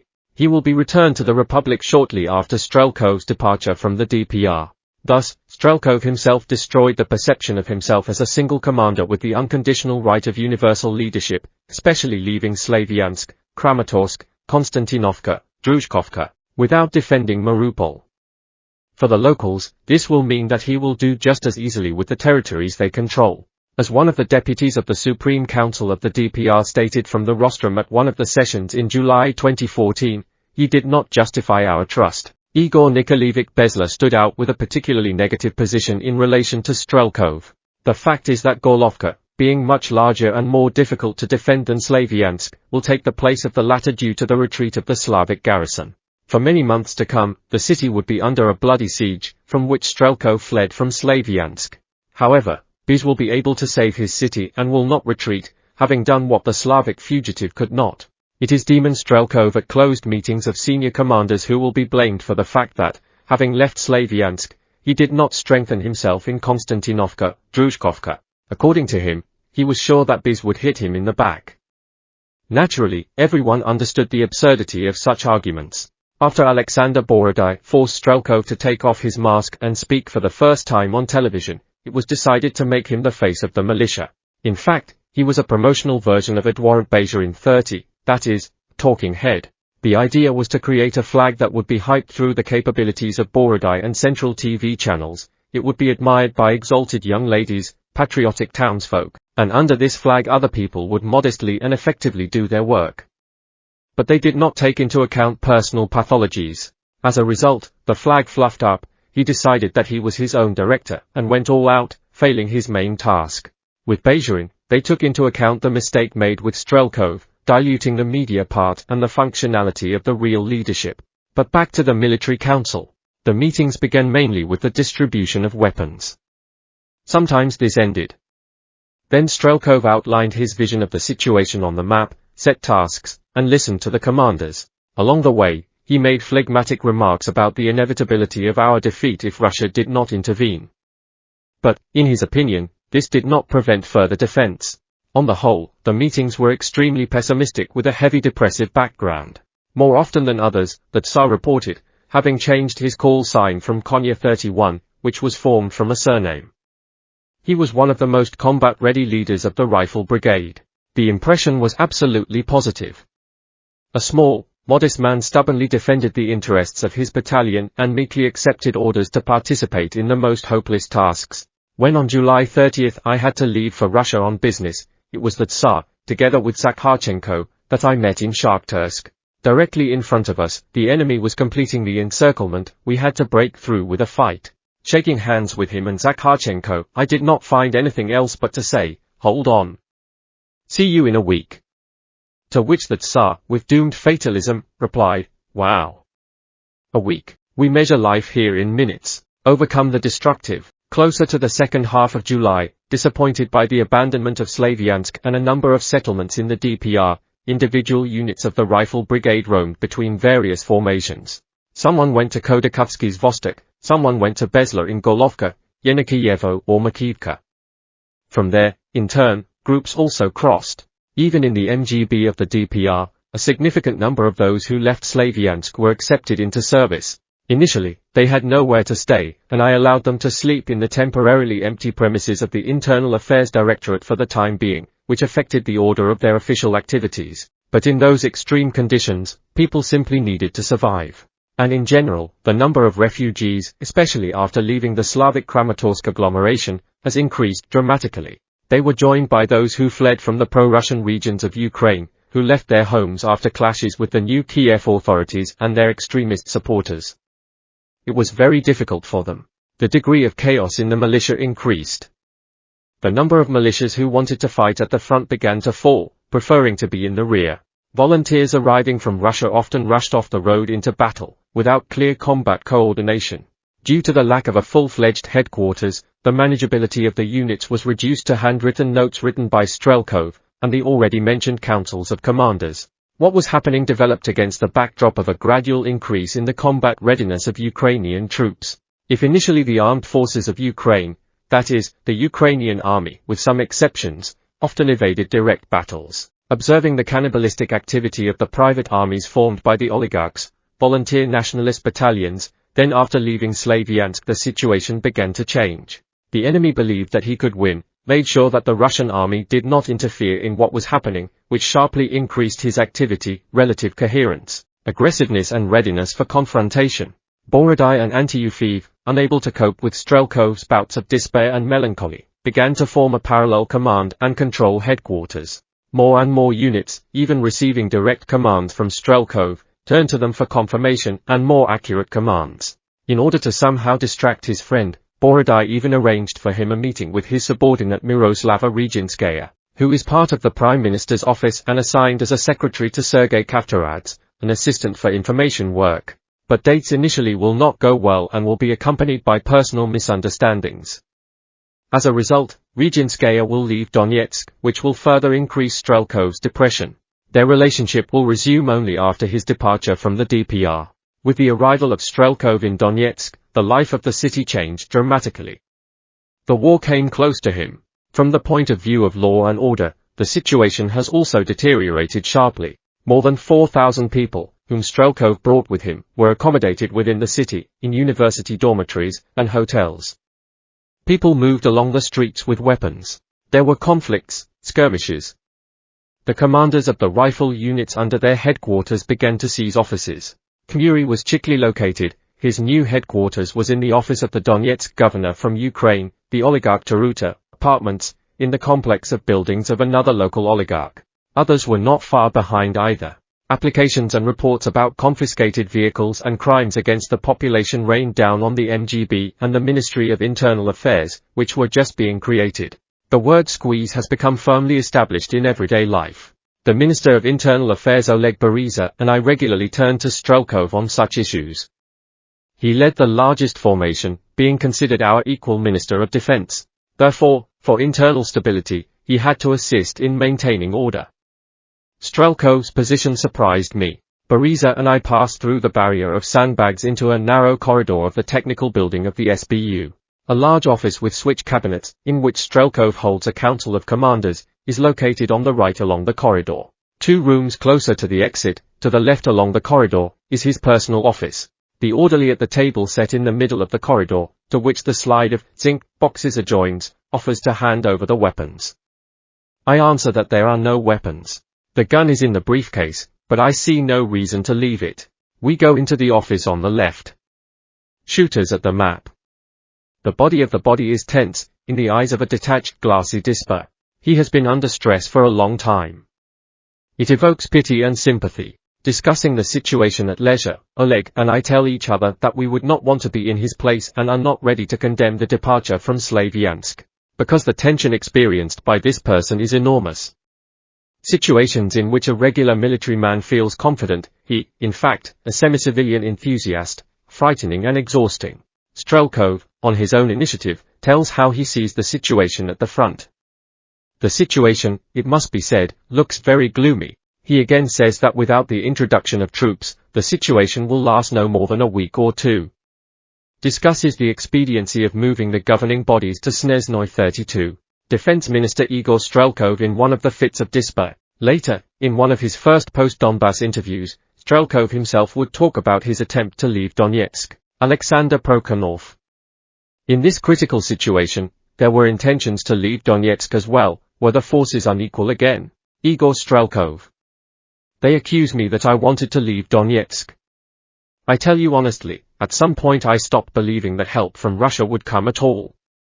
I just stopped believing, and no one could guarantee me that. At the moment when the enemy cut the road between Shakhtarsk and Torez, I had a psychological crisis. I began to think about what to do. I thought about moving headquarters to Shakhtarsk or Snezhnoye and preparing the evacuation of Donetsk. Because I understood, if there is no help, then we must at least save people. Why do I say that there was a fracture? Because at that moment I ordered to prepare the headquarters for curtailment, all the staff members to load. People didn't discuss my orders because they believed me, and I myself went to Shakhtarsk ahead. I answered the question whether there was a plan to surrender Donetsk. There was a plan not to surrender Donetsk, but the intention, as an option, to leave Donetsk in order to withdraw and save people, forces and means. 33. In response, we proposed to discuss internal problems. Oleg reads out information about a number of facts of squeeze-outs and other crimes. Various commanders of Strelkov and himself are constantly issued orders for the so-called temporary exemptions in the interests of the front. Igor Ivanovich. Our struggle is based on people. We should not turn into marauders in relation to those who support us. It is urgent to form interdepartmental patrols, create a joint headquarters for immediate response to crimes. It is necessary to put things in order in the places of residence of the militias and streamline their movement around the city with weapons. Yes, I agree that it is necessary. But not now. The situation is on snot. If people take something, they have a right to it, because the previous owners betrayed their home by running away, and the fighters are risking their lives. Today they took them, tomorrow they will be killed. And in general, if I start a showdown, then my orders will not be listened to. Yes, and it is impossible to do without requisitions. There is not enough transport, and people need to live somewhere. In fact, the rear and transport units were most often involved in the crimes, of which there were too many in Strelkov's army. Igor Vsevolodovich liked the retinue. Some of his staff minions began to organize a hunt for journalists, representatives of foreign missions and other spies, because of which I regularly had to resolve emerging problems. They did it clumsily, unprofessionally, and senselessly. At the same time, marauders organized a demonstrative search for marauders. The situation often went beyond logic and common sense.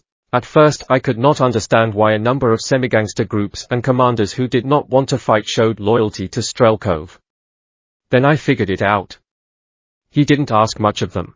An ostentatious devotion in words, and no more. For this, he gave them a kind of roof. Such a picture was observed against the background of the selfless and sacrificial struggle of the bulk of ordinary militias, performing their absolutely disinterested feat on the front line. And, probably, it's good that then the soldiers and their commanders on the front line did not know how strange their commander and his close circle were. Meeting of the military headquarters of the DPR. Conducted by Prime Minister Alexander Borodai. Nearby are Defense Minister Igor Girkin and Deputy Interior Minister, head of the Oplet Donbass movement Alexander Zakharchenko. Strelkov was extremely suggestible by his entourage. In the 20th of July, he cheerfully announced at a meeting that on the eve of the enemy cutting the road to Russia, 147 wounded had been evacuated in 145 vehicles. When I asked where these cars came from and whether the ratio of numbers bothers him, I did not hear anything in response. Strelkov was less and less interested in the war. In my presence, he reproached Borodai several times with the fact that Alexander Yurevich had once promised him a military dictatorship.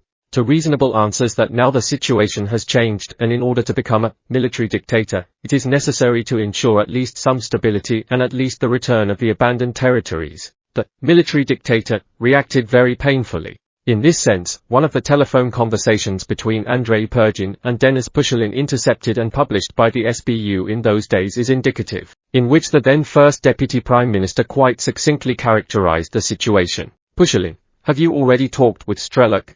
Pergin: well, just a little. Well, yes, a little bit every day. Pushilin: find understanding, no? Pergin: no, to be honest. Yes, he is a bit like obscene, Colonel. Let's be frank.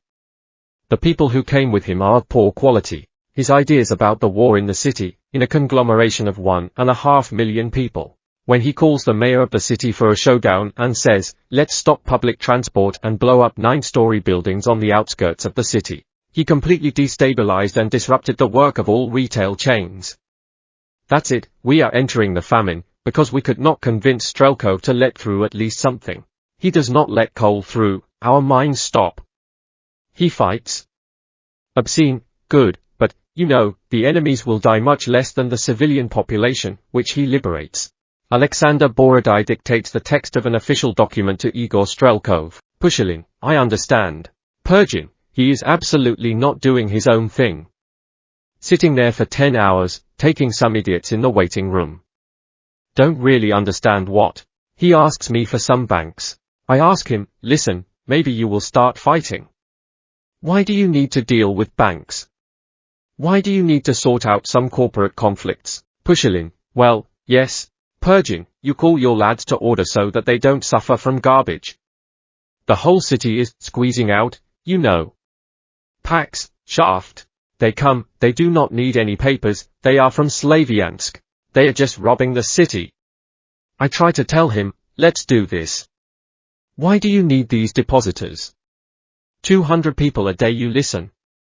Why you need it? The fact that he is a talented commander, He will destroy a city of 1 million people in order to kill 10,000 Ukrainians. 34. A close circle formed around Strelkov, on which he was very dependent. He even tried to get rid of some of them, but, being extremely greedy for flattery, he found himself in the trap of doxology. His deputy for logistics, Victoria Krivonosova, was especially bright in this regard. Strelkov even had a somewhat aggravated relationship because of her with another deputy, Sergei Kamuri, who, on the basis of compromising materials, the documents on which, according to him, he reported to Strelkov, insisted on arrest on charges of financial and material uncleanliness. Strelkov tried to do this, but Vika from the threshold began to swear personal loyalty and admiration for the greatness of the Minister of Defense, which completely closed all claims against herself. Call Vika to me. Yes, Igor Ivanovich. Vika rolls into the office. Igor Ivanovich. How tired I am of them. They are all just morons. Why is there not at least someone else at least a little like you? Or cowardly, or chatting, or stealing and squeezing? If it weren't for you, I wouldn't have believed that there were officers of honor left. Why don't they match you? I am so grateful to fate for meeting you. Now I know what I am ready to give my life for. Believe me, you have no more devoted person. Well, okay. Put things in order there, go. The story of Vika will continue.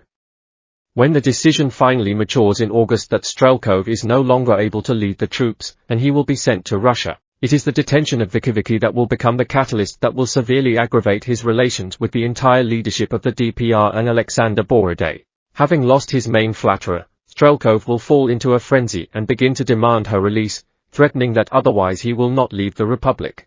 Of course, he will not be able to achieve his goal, but this will overflow the cup of his grievances against the world.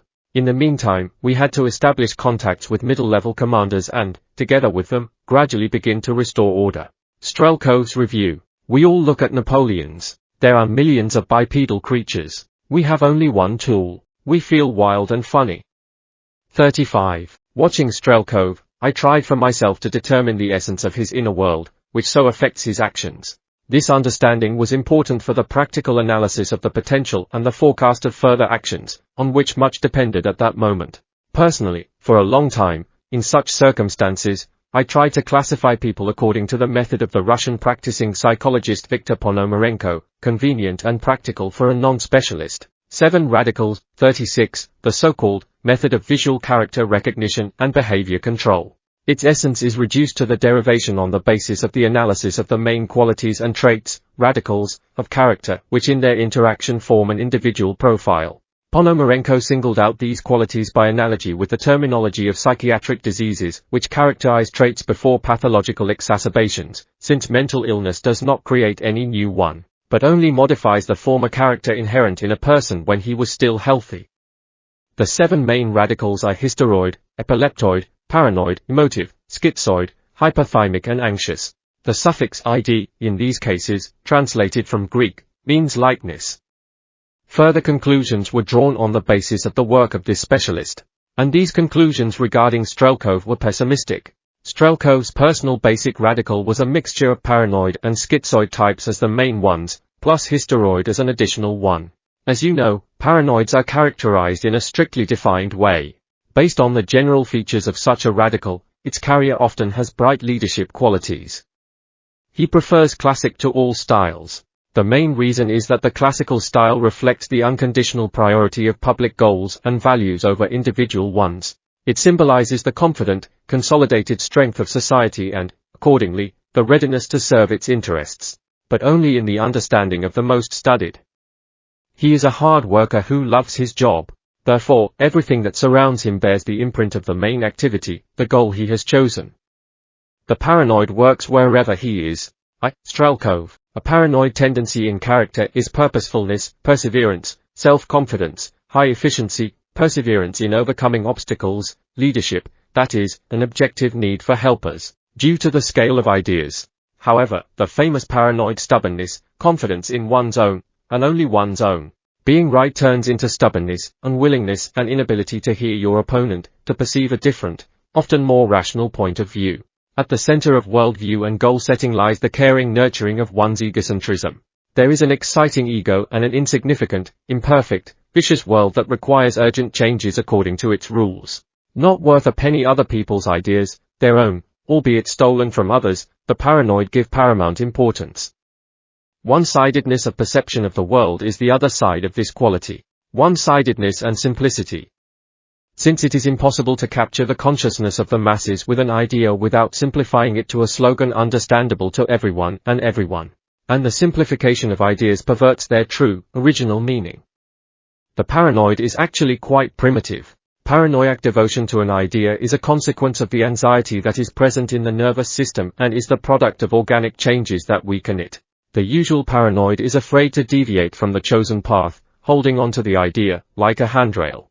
At the same time, people, despite any rhetoric used, treat others only as fuel for satisfying ambitions. Here it was important for me to take into account the peculiarities of communication with this category. In general, a gross communicative error in relation to a paranoid person is an attempt to convince him with his own arguments. Any arguments and beliefs for the paranoid have no weight. However, a number of additional features still distinguished Strelkov from the classic, pure paranoid. Others were added to his original pathology. And here the next, also very important radical Strelkov appeared, which together shaped his personality. This is schizoid. Taking into account the fact that there are factual and biographical reasons to believe that schizophrenia is not a borderline, but a completely pathological condition of Igor Vvolodovich, the significance of this symptom can hardly be overestimated. It was he who formed the painfully non-linear pattern of his actions. Schizoids differ from all the others, non-schizoids, people with orthodox thinking, in that their concepts of the objects of the world around them are formed on the basis of not only the main, but also the second, third, and 10-level qualities. Schizoids easily create concepts even on the basis of fictional, supposed properties, sometimes ignoring the obvious, real ones, and the main, and insignificant, unreal, and illusory qualities of phenomena can with equal probability take the place of the main, fundamentally important in the mind of the schizoid.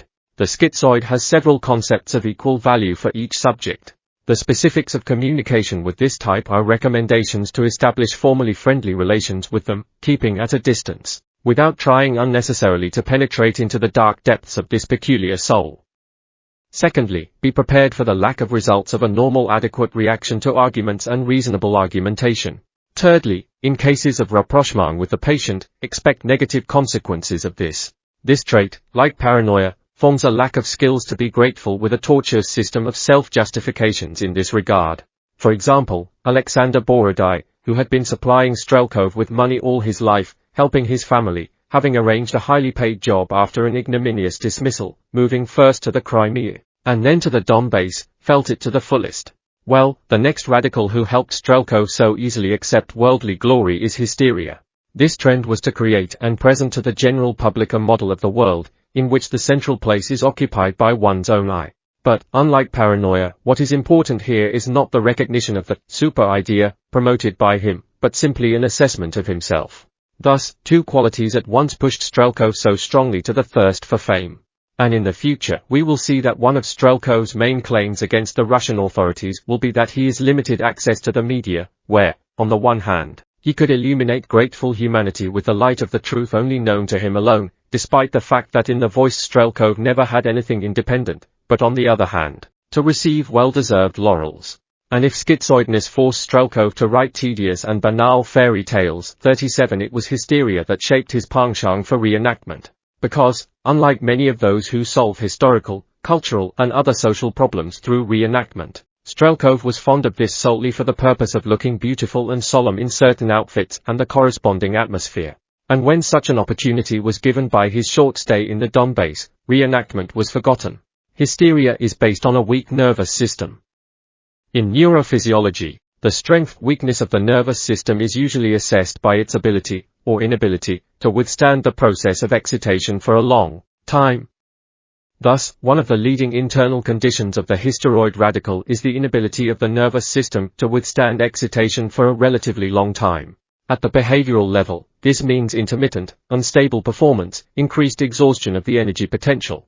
It was these qualities that did not allow Strelkov to endure the Slavic sitting for a long time, then the intensity of the Donetsk uncertainty, and by the events earlier, to ensure the systematic actions in the Crimea and patience when making a decision to enter Slaviansk. Historioids, with their deep egoism, egocentrism, people are important only as an audience that listens and admires them. They are not inclined to understand anyone, they do not sympathize with anyone, they can only imitate the psychological state of the interlocutor, like a mirror reflection, and no more.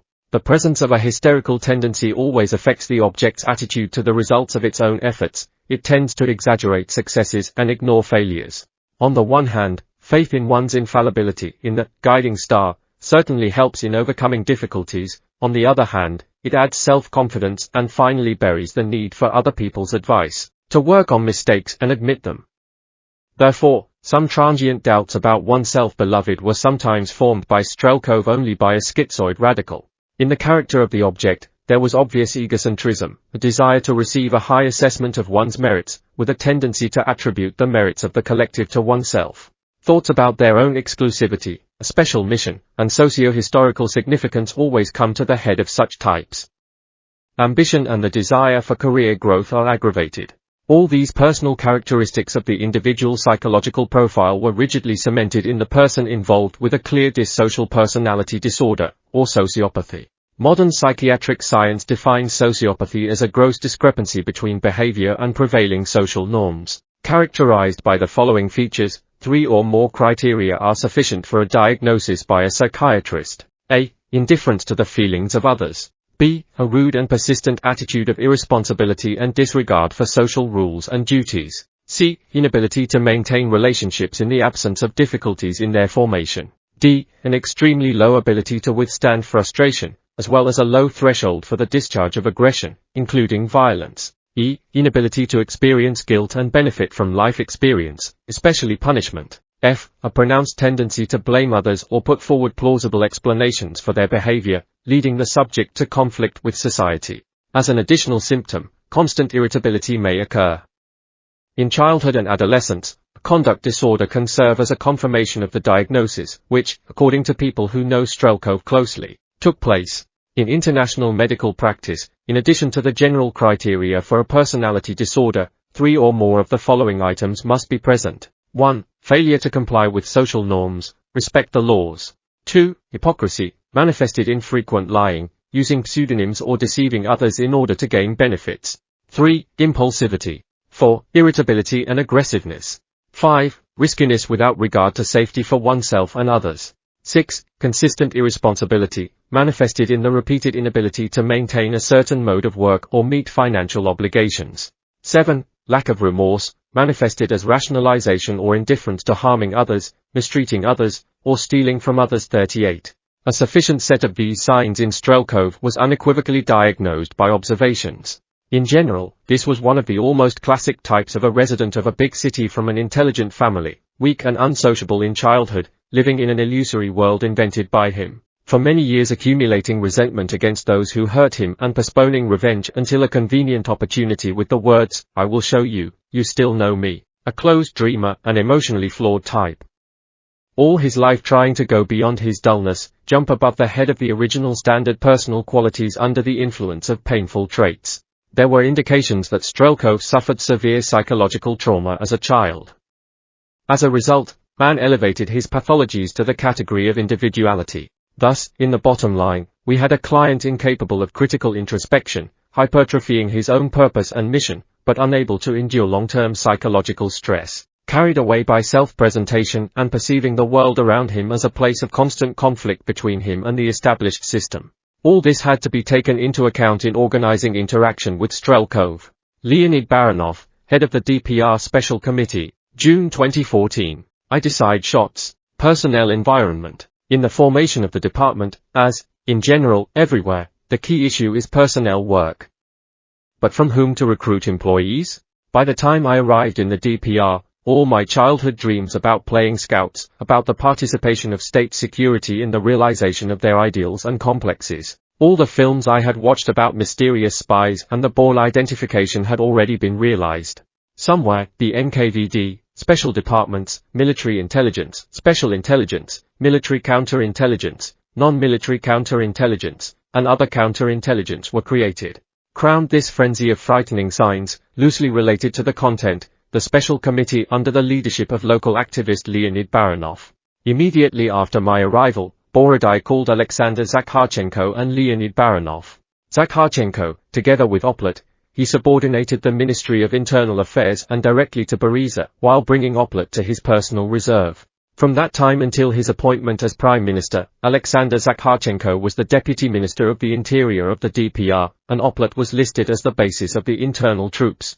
On the proposal of Oleg Bereza by the Cabinet of Ministers, Alexander Zakharchenko was awarded the rank of Major. I took command of the special committee. There was little sense from this unit, since the guys were mainly engaged in police and commandant functions. In Makiivka, a kind of isolation ward was equipped, violators were placed there, they maintained order, and sometimes nightmare the enemy. In fact, good and for the most part naive guys, who were hung with frightening signs, were doing anything, but not the traditional work of state security. The revolutionary fire beckoned a variety of moths.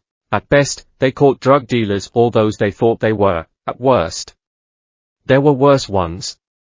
I took them all out of state and appointed a recertification. There were also such as the next Baitia. There were more Baitia in Donetsk than in the emergency department of the Krasnodar Maternity Hospital. While sorting through the rubble of local intelligence and counterintelligence, I ran into a group of militias of about 100 people who were stationed in the area near the airport. Consisted mainly of Russian volunteers. Their commander, introducing himself as Baitia, sternly declared that they were state security special forces. Then, not particularly ceremoniously, I demanded an objective review of the personnel, as well as a report on participation in events and hostilities, an assessment of the operational situation and proposals for combat use. As a result, the embarrassed Baitia admitted that they had not fought anywhere, but were holding together, because from childhood they were inexplicably drawn to the magic word state security. People in the interests of the MGB were completely useless. And it was not the worst option of those encountered. The initial backbone of the MGB of the DPR was made up of employees of the Special Committee and veterans of the SBU, SVRU 39, who left long before the events began. There were simply no others.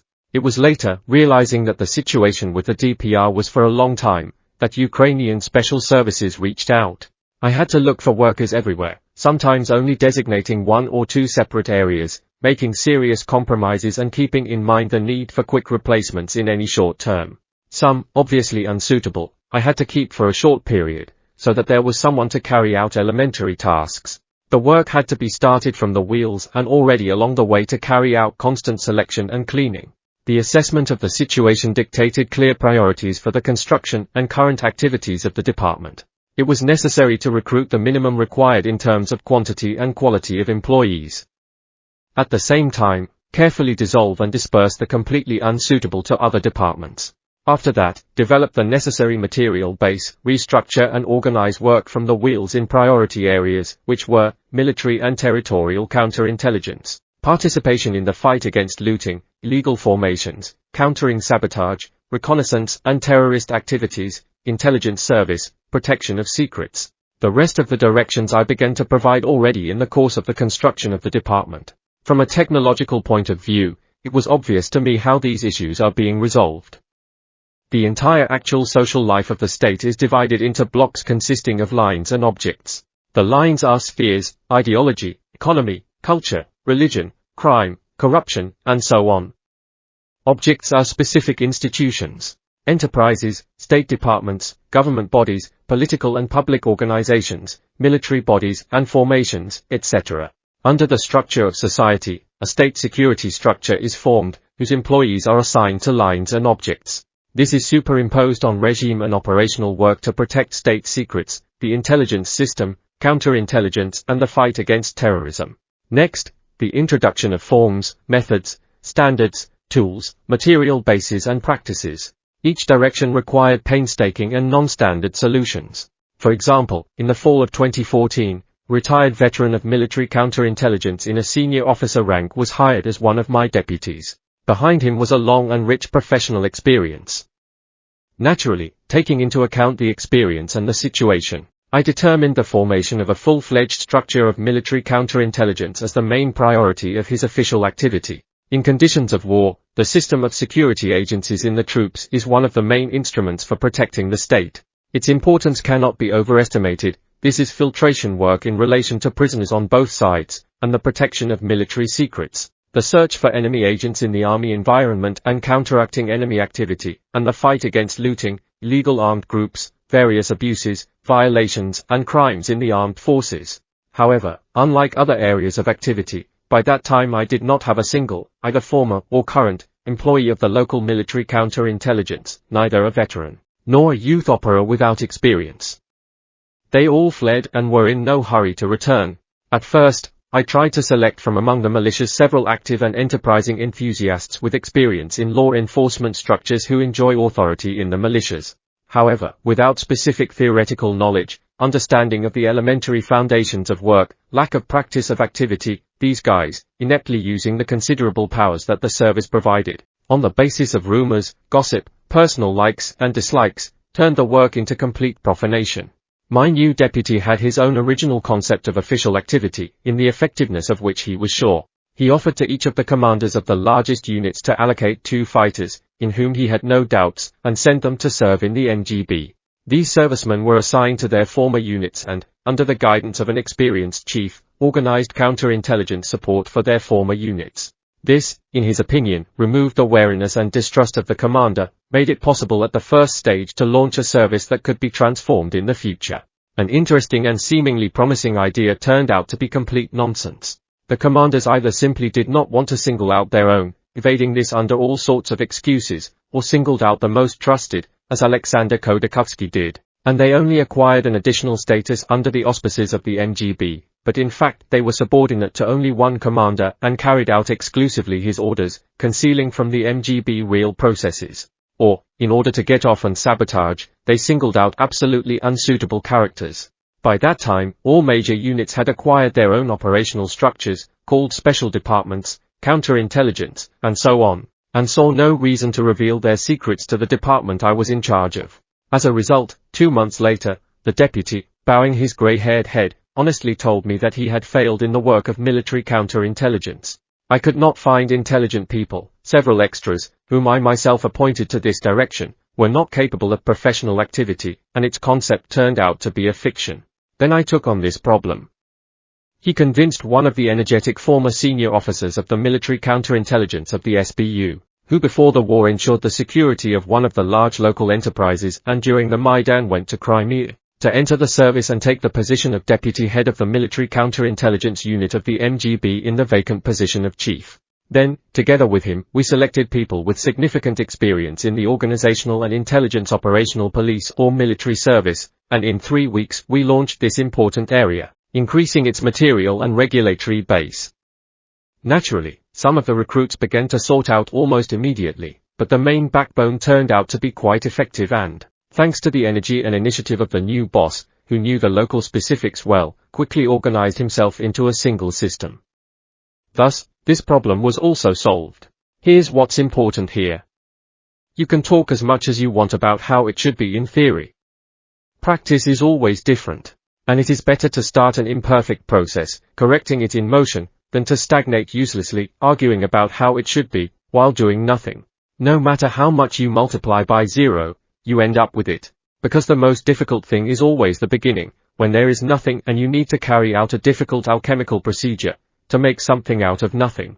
The question of improving this something is already a question of technology.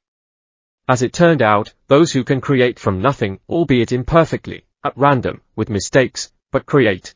A few, those who can then correct, criticize and use what has been created, darkness. Initial attempts to recruit SBU employees with an anti-Kiev attitude, and there were such, to work in the MGB of the DPR turned out to be absolutely unsuccessful. And this despite the fact that at the beginning of the revolutionary events, some of them actively contributed to this. I managed to find one of the deputy heads of the Donetsk department of the SBU in Crimea, who had behaved quite pro-Russian before.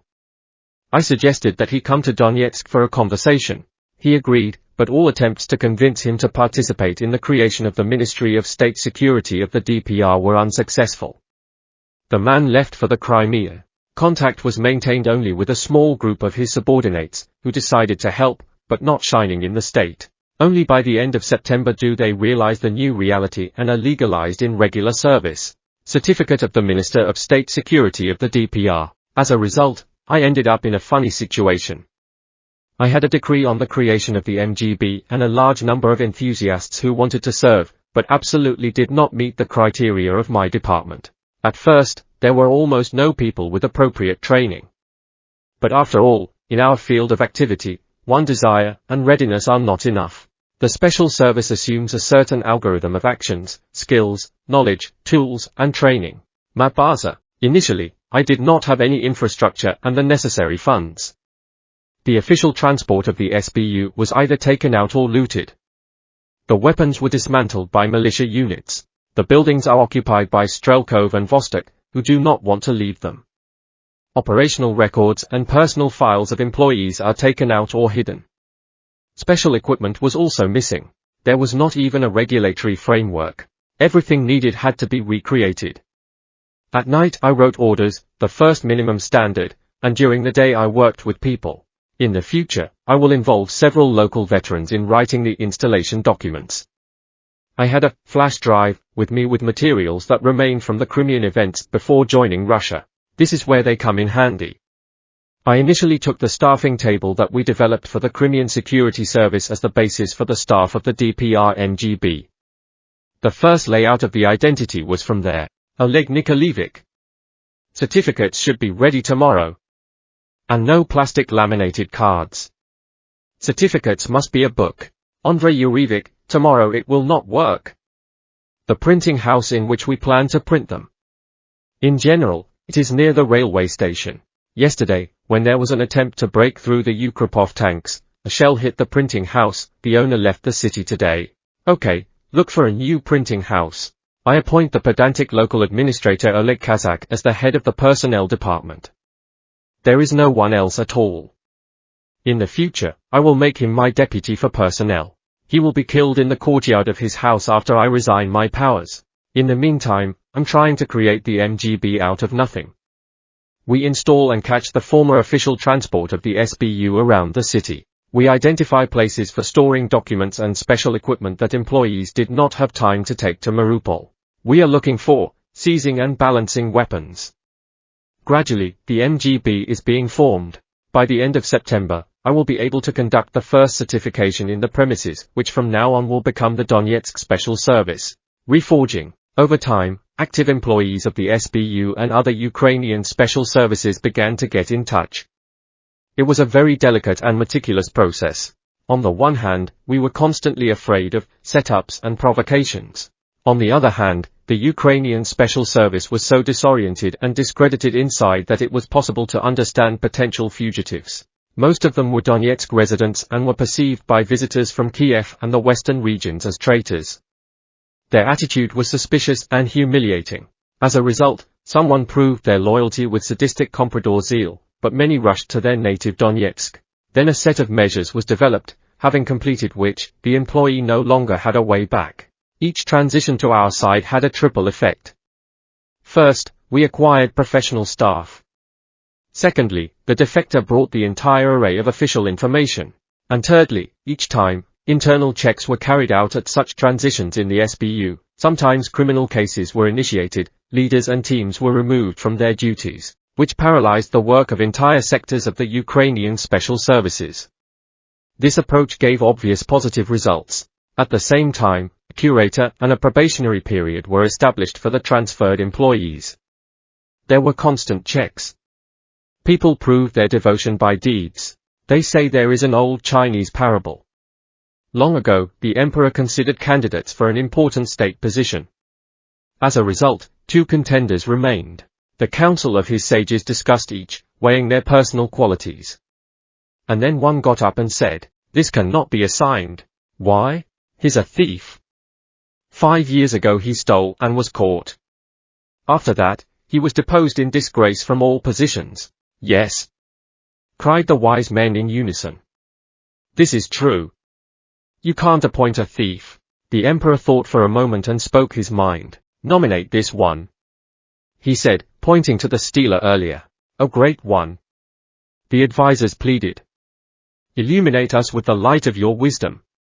Tell us, insignificant ones, why did you appoint a criminal? Very well, said the emperor.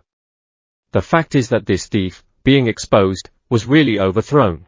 And during these years everyone watched him, remembering his bad reputation. His care was special. Despite this, he gradually grew again in his career and was even able to qualify for the current appointment. If he tried to steal again, he would be caught. But he didn't try. So, he was able to draw all the conclusions from his misconduct. That is, we know the limits of his fall, we know that he can draw conclusions from this and not repeat the mistakes. We saw his perseverance and the best qualities he showed to rise again. And we know only good things about the other candidate and nothing bad, despite the fact that he, like any other, has bad things. So we don't know anything about him. So, of course, I appoint the first one. Replenishment by Abwa. In one of the private conversations, Strelkov told me that he needed to make a decision on the Abwa. Sergei Zdrylyuk 40, who came to Slavyansk with Strelkov from Crimea, was by that time a media figure and was considered Strelkov's right hand. At the first stage, it was so, but then Khmuri began to push him back. This was facilitated by the fact that the Abwa, after the news from Vinitsa about the persecution of their relatives by the right sectors, got drunk heavily and made a mistake, leaving the close circle of the staff environment, constantly patronizing Strelkov. During the conversation, Strelkov and Antyufeev left for a short time. When he returned, Antyufeev said that Strelkov had asked Abwa to clean up. It could be Ukrainian saboteurs or kurtosis during detention. There were grounds for the detention, since, according to available materials, several Abwa fighters were involved in the squeeze-outs. He was afraid to do this with the forces of his units, as he was afraid of information leakage. Strelkov also returned a little later. I expressed the opinion that the cleansing of the Abwa is inappropriate. Firstly, it will cause a negative resonance in the militia. Secondly, the Abwa has some sort of personnel structure. Abwa was considered the head of Strelkov's military counterintelligence. In fact, I thought that such decisions were in principle unacceptable and immoral. In this regard, I offered to transfer the Abwa and its economy to me. Strelkov agreed, but under the guarantee that the Abwa would not engage in any military counterintelligence, would not supervise and interact with the troops. The question arose, what to do with it? Any counterintelligence in a war is a little military. The directions of the fight against crime will also intersect with the militia. On the other hand, taking into account the rudimentary state of the Ministry of State Security of the DPR, it could be placed anywhere. And then, in order to switch it to a diametrically opposite direction, a sector of the economy was designated to it.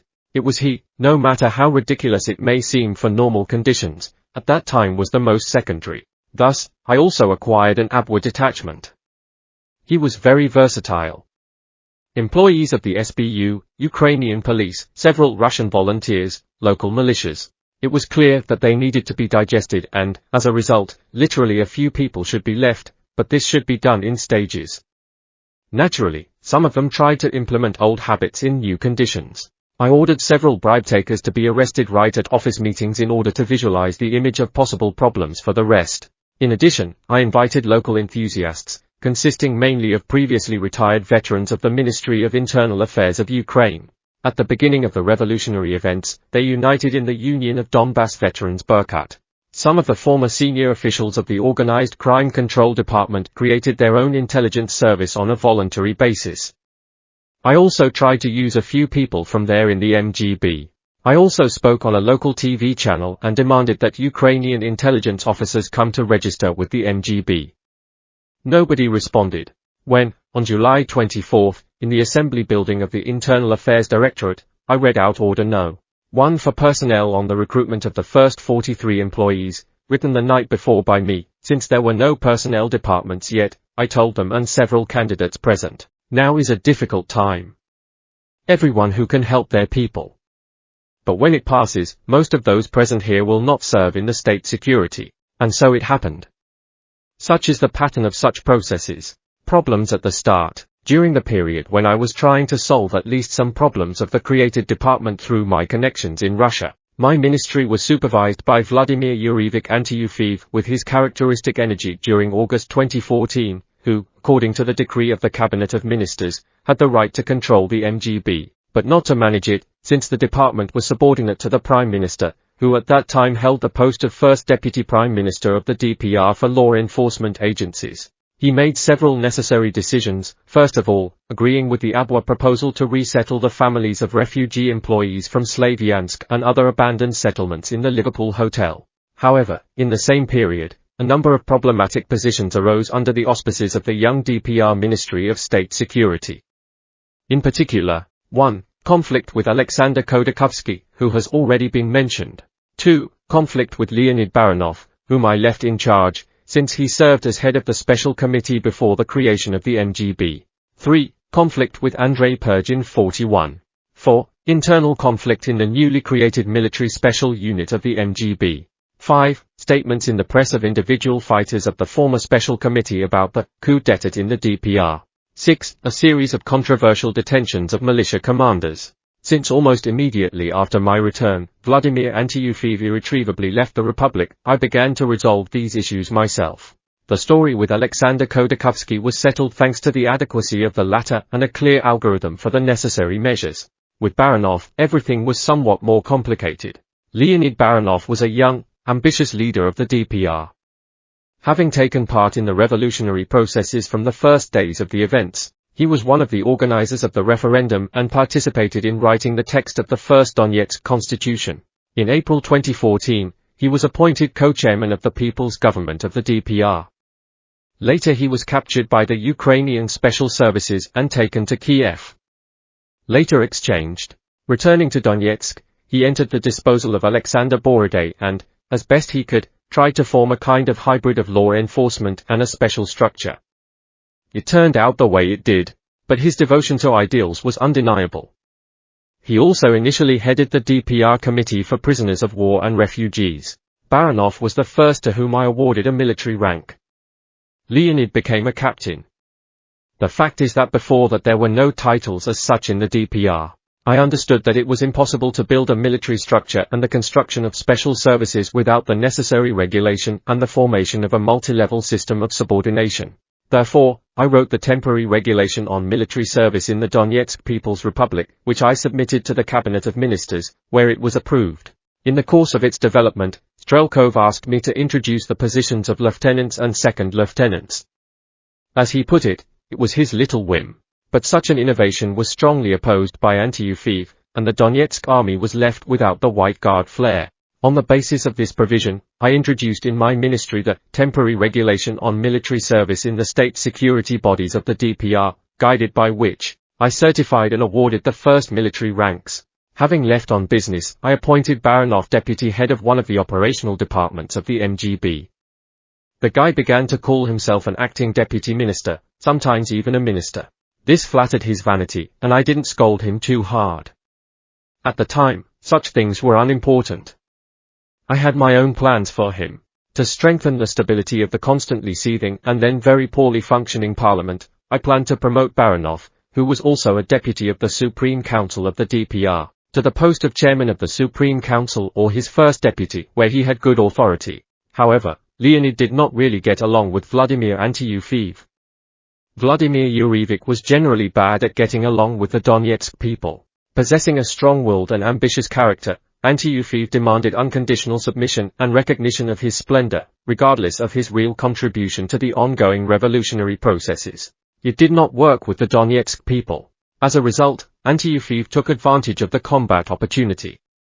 Leonid Baranov, having decided to try to achieve at least some kind of military victory against the backdrop of recent retreats, tried to attack the position of the armed forces of Ukraine with his unit. The operation was poorly designed. There were no casualties, but there were many wounded. While retreating they also lost some of their weapons and vehicles. In this regard, Antyufeyev instructed to initiate a criminal case against Baranov, to detain and dismiss him. Baranov fled to Russia. Here was another ugly special case, which also later flashed in the media. Entering Baranov's office, Vladimir Antyufeyev ran into his secretary. The girl did not render the necessary, as it seemed to the first deputy prime minister, curtsies to the person who, in her opinion, unreasonably persecuted her boss. Vladimir Yurevich ordered her to be arrested. There were no grounds for the arrest, which, however, did not prevent him from being carried out. In fact, she acted as a hostage. Having returned and learned about the latest events, I ordered the girl to be released immediately. After his release, he invited her to his place and apologized for what had happened. Then he asked how she was kept. Sobbing, a young, thin, red-haired girl, who had sincerely supported the DNR, said that for several days in a row, in a half-bent position, she was fastened to a radiator under the bathroom sink. It was very embarrassing and embarrassing in front of her. At the same time, I cancelled the order to constantly broadcast on local television information about the search for Baranov. There were no real grounds for such actions either. Given that Baranov was the commander of several combat units, the conflict with him provoked an internal split. Part swore allegiance to anti-UFIV, part remained loyal to Baranov. The events regarding Baranov aggravated relations between Vladimir Anti-UFIV and Andrei Purgin. The fact is that the backbone of Baranov's entourage was made up of activists from the Donetsk Republic organization, whose founding father was Purgin. One of his most notorious supporters was Alexander Matushin, call sign Variag, who made a number of harsh statements in the media regarding anti-UFIV. Despite the fact that anti-UFIV and Purgin were in equivalent positions as first deputy chairman of the Council of Ministers of the DPR, Vladimir Yurevich decided that he was a priori more important. Given the role of Andrei Evgenievich Purgin in the events in the Donbass, such an opinion seemed doubtful. By that time, Purgin had defended the ideas of the Russian world in the region for many years, was regularly persecuted and arrested by the Ukrainian special services, and proved his authority by deed. But, having the appearance and habits of a liberal semi-alcoholic, which did not correspond to his sharp inquisitive mind of a stubborn pro-Russian national patriot, Purgin, naturally, did not get along with anti-UFIV, who also positioned himself as a long-term defender of Russia's interests on the distant approaches, albeit outside the Donbass, but with the image of a law enforcement hawk built for many years. For Vladimir Yurevich, this was undoubted competition. As a result, all sorts of statements about a coup d'état in Donetsk, sounded by the media at that time, hysterical demands on this matter, and so on, disturbing an already heated situation. The situation in the media sphere was heated up against the backdrop of a scandal provoked by the SBU. The Ukrainian special services intercepted and published in the press and YouTube a telephone conversation between anti-UFIV and Zhirinovsky. One morning, after another restless night filled with shots, explosions and the expectation of an enemy breakthrough, Vladimir Yurevich decided to contribute to the adoption of key decisions, which he importantly informed Oleg and me at breakfast. By this time, he had already proactively called Vladimir Wolfovich, whom he knew from the Transnistrian period, and, stating that, the existence of the DPR is running out and we will not be able to cope with the defense, demanded that the LDPR leader take measures for Russia's open intervention in the conflict. 42. Naturally, the enemy did not fail to use this as evidence of alleged Russian interference, although the argument was completely insignificant, and the call itself did not entail any consequences. By that time, Vladimir Anti-UFIV had also organized the arrests of Strelkov's deputy Victoria Krivonosova, Akiviki, Abwa, and the commander of the militia battalion under the call sign, Kerch, Vadim Pogodin, who was subordinate to Kamuri. He was very proud of this, believing that he had done a great job. The events themselves had a certain meaning. Abwa detention at least saved his life. According to Vika, the questions were real, according to Kamuri, although, when giving the order for the detention, the deputy prime minister did not see any materials. But the haste of Vladimir Yurevich and the unwillingness to take into account all aspects of the situation played a cruel joke. Had he waited a few days for Strelkov, who had been removed from his post for some time, to leave, there would have been no fuss over Krivonosova. But he decided to insert Strelkov's hairpin and detained her without delay. Which led to a well-known reaction, another tantrum by Igor Vvolodovich with an attempt to sort things out with anti-UFIV.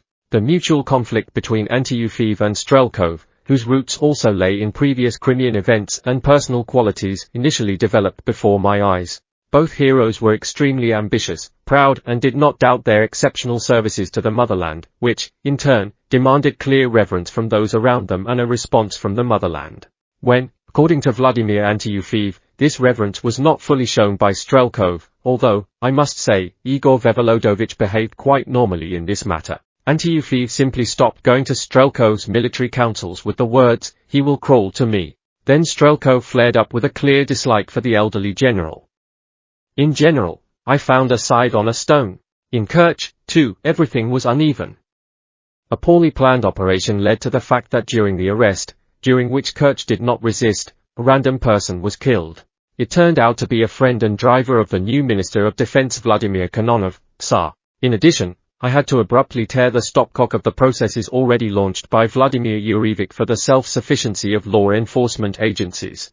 At the suggestion of the enemy, they tried to label us marauders and criminals anyway. It was impossible to give any, even the slightest, factual grounds for this, even to the detriment of the organizations being created. In general, along with the first steps in the construction of the department, it was necessary to immediately eliminate the mistakes made.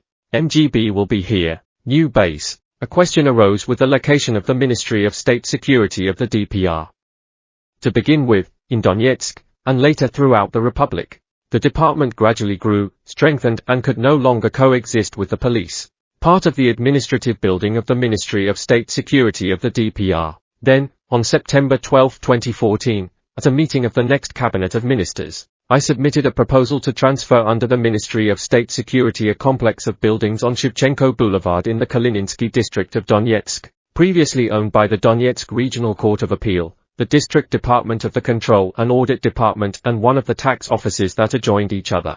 In addition, the assignment to the MGB of a number of premises necessary for work, taking into account professional specifics, was legalized. In general, this was the first decision taken by the Cabinet of Ministers on the full transfer of buildings to the balance of the State Department of the DPR, and not on temporary placement. The resolution was signed by the new Prime Minister Alexander Zakharchenko. Prosecutors' pranks. A little later, Ravil Kalikov, appointed instead of Vladimir Antyufeev to the post of First Deputy Prime Minister, who continues to control the General Prosecutor's Office of the DPR, will try to squeeze the MGB out of the new building, citing the need to transfer it to the DPR Supreme Court. The pretext was ridiculous, because, firstly, the court at that time had not yet begun to function. Secondly, the courts in the Donetsk region had a large number of different buildings, no less large and well repaired, and the MGB was not the only one occupied. It's just that Kalikov decided to build relationships in this way, demonstrating that he is the eldest. On the same day, Boriza and I signed a clarifying resolution with Zakharchenko, according to which law enforcement agencies and the special services are personally subordinate to him and supervised by him, and Ravil Kalikov became Deputy Prime Minister without an economy. After that, through certain resources, I forced Kalikov to renounce his claims. Taking into account the fact that the post of First Deputy Prime Minister for Law Enforcement and State Security was invented directly for Vladimir Antyufeev, Kalikov found himself in an absurd position. If before his appointment to her, being the prosecutor of the Republic, he had great leverage, now he turned out to be a king without a kingdom. Ravil Kalikov, DPR prosecutor, 2014. When he realized that the clouds around him were gathering, he began to look for opportunities to prepare himself a springboard for the future. A particularly memorable event was the arrival of deputies of the State Duma of Russia as an unofficial delegation to the elections of the head and the People's Council of the DPR. The elections were held on November 2, 2014. The entire bulk of the organizational and operational work fell on my department. Physical security was provided by the police. I am still proud of how the elections were held. Despite all the attempts of the enemy, we did not allow a single provocation in the conditions of war and constant shelling. The Deputy Commission of the State Duma of Russia was headed by Leonid Slutsky 43. I didn't have time to be with the guests all the time, so I just assigned my security officers to them. He himself took care of all the necessary activities almost around the clock. Comrade Minister, may I report on our Russian guests? Report. Comrade Minister, there is no strength to listen to this further. Kalikov follows us all the time. He literally stuck to Slutsky, courting him. Yes, okay. Let him walk. What's the difference to you? He doesn't bother you, does he? Doesn't interfere. But I can hear him talking to him all the time. That he organized the elections and ensures their safety. Everything rests on it, and at the same time, he pours mud on the MGB and you personally. But we do all the work, and he has nothing to do with it. Listen. Less emotions. He wants to go. And less ambition. The most important thing is that we ourselves and our leadership know who is doing what and how. Nothing else matters. Clear? Yes, sir. May I go? Go. The story of Kalikov was remarkable and vividly characterized some of the processes in the Republic. Initially, Ravil was an ordinary commander of one of Borodai's combat units under the call sign bars with experience in the airborne forces, Chechnya, and Afghanistan behind his back, but also with a certain length of service in the Transport Prosecutor's Office of Russia. At the time of the appointment of the government of Alexander Borodai, there suddenly appeared not a single normal prosecutor who was ready to take the post of leader. As Borodai himself later said, he, like Strelkov, was initially convinced that the DPR was a purely decorative structure necessary to ensure the formation of a structure for the introduction of troops or the achievement of other strategic state results. Accordingly, the approach to the formation of the government was not serious enough. And then, as Kalikov's brothers-in-arms, laughing, later recalled, Bars ran into Borodai's office to report, and the prosecutor general came out sedately. As a result, Ravil was ruined by ambitions that had nothing to do with common interests, and his inconsistency. From the end of July until the end of August, Ravil Kalikov was absent from the DPR, having returned after the counter-offensive of our troops. From that moment on, he tried to turn the procuracy into a strange military hybrid. Having formed with her the Directorate of Special Operations, numbering more than 500 people, plus a sabotage group, the sabotage group of the Prosecutor General's office, he shifted all prosecutorial activities to his deputy Rumazov. He himself took up building up his military potential and intrigues. He seriously considered the idea of creating a tank unit of the Prosecutor General's office and putting a light aircraft on the balance sheet. Created a good impression. At the first meetings, he spoke a lot about his decency and adherence to principles. He emphasized that he sleeps in the same barracks with his soldiers and moves without guards, so that if there is an attempt on him, the fighters would not suffer. He talked a lot about the rule of law. Unfortunately, words and deeds quickly began to diverge. Initially, he did not work out with the Ministry of Internal Affairs. A group of the prosecutor's office arrived at one of the regional police departments, disarmed the unit and detained several employees. What was the surprise of the detained opera, when in the investigator of the prosecutor's office he recognized a criminal with a criminal record, whom he sent to jail twice. Then a number of cases were revealed when the fighters of the DPR prosecutor's office guarded commercial facilities. Subsequently, the prosecutor's office tried to lobby the interests of one of the major Donetsk businessmen, initiating criminal cases based on the materials of 2007 and seizing the relevant property on an especially large scale. Oleg Beriza firmly raised these questions, but at first I urged him not to aggravate relations with Ravil and let him show his potential. Well, I must say, he showed it. Kalikov had a sharp conflict with the commander of the intelligence department of the DPR, Sergei Nikolaevich Dubinsky, who at that time was known under the call signs Petrovsky and Kamuri. The conflict had a number of extremely delicate features. In this conflict, Kalikov enlisted the support of all the leaders of large units in order to arrest Kamuri. Since at that time Kamuri was considered an influential commander, everyone watched the development of events with curiosity. But, having said A, Ravil did not say B, which greatly undermined his authority. Instead, he turned his attention to building his career, making a series of behind-the-scenes moves to take over as first deputy prime minister from Alexander Zakharchenko, digging a hole for himself. Since the position was invented for Vladimir Antyufeev, who left Donetsk on September 6, 2014, but was listed in it for another 2 weeks, and assumed close relations with me and Beriza as relevant ministers, then, having occupied it and at the same time lost the ability to directly control security officials, Ravil Kalikov, having formally gone for a promotion, lost real resources. We gave him some time to open up. But the meetings he held were non-systemic, their level of efficiency and consequences gave minimal results. Therefore, certain organizational efforts were made, and Kalikov left for Russia without leaving a special trace behind him. I'm going to the periphery. After resolving the issue of the location of the central office, I formed a commission that, step by step, returned the buildings of the former SBU in the cities and regions of the Republic to the rightful owner in the person of the MGB. During this time, they managed to accommodate military commandants' offices, headquarters of military structures and other formations. Simultaneously with the return of the premises, first in small teams, and somewhere with 1 or 2 employees, I designated the territorial departments of the MGB, creating an organizational network of state security. The first territorial division of the ministry, in agreement with Igor Bezla, was created in Golovka. It was very difficult for him. The difficult internal situation, periodic sieges and shelling of the city, the work of the enemy's special services created difficult conditions. The first head of the unit was Anna Vitalievna Kazak, a veteran of the SBU, a lieutenant colonel, who was fired before the Maidan for her pro-Russian position.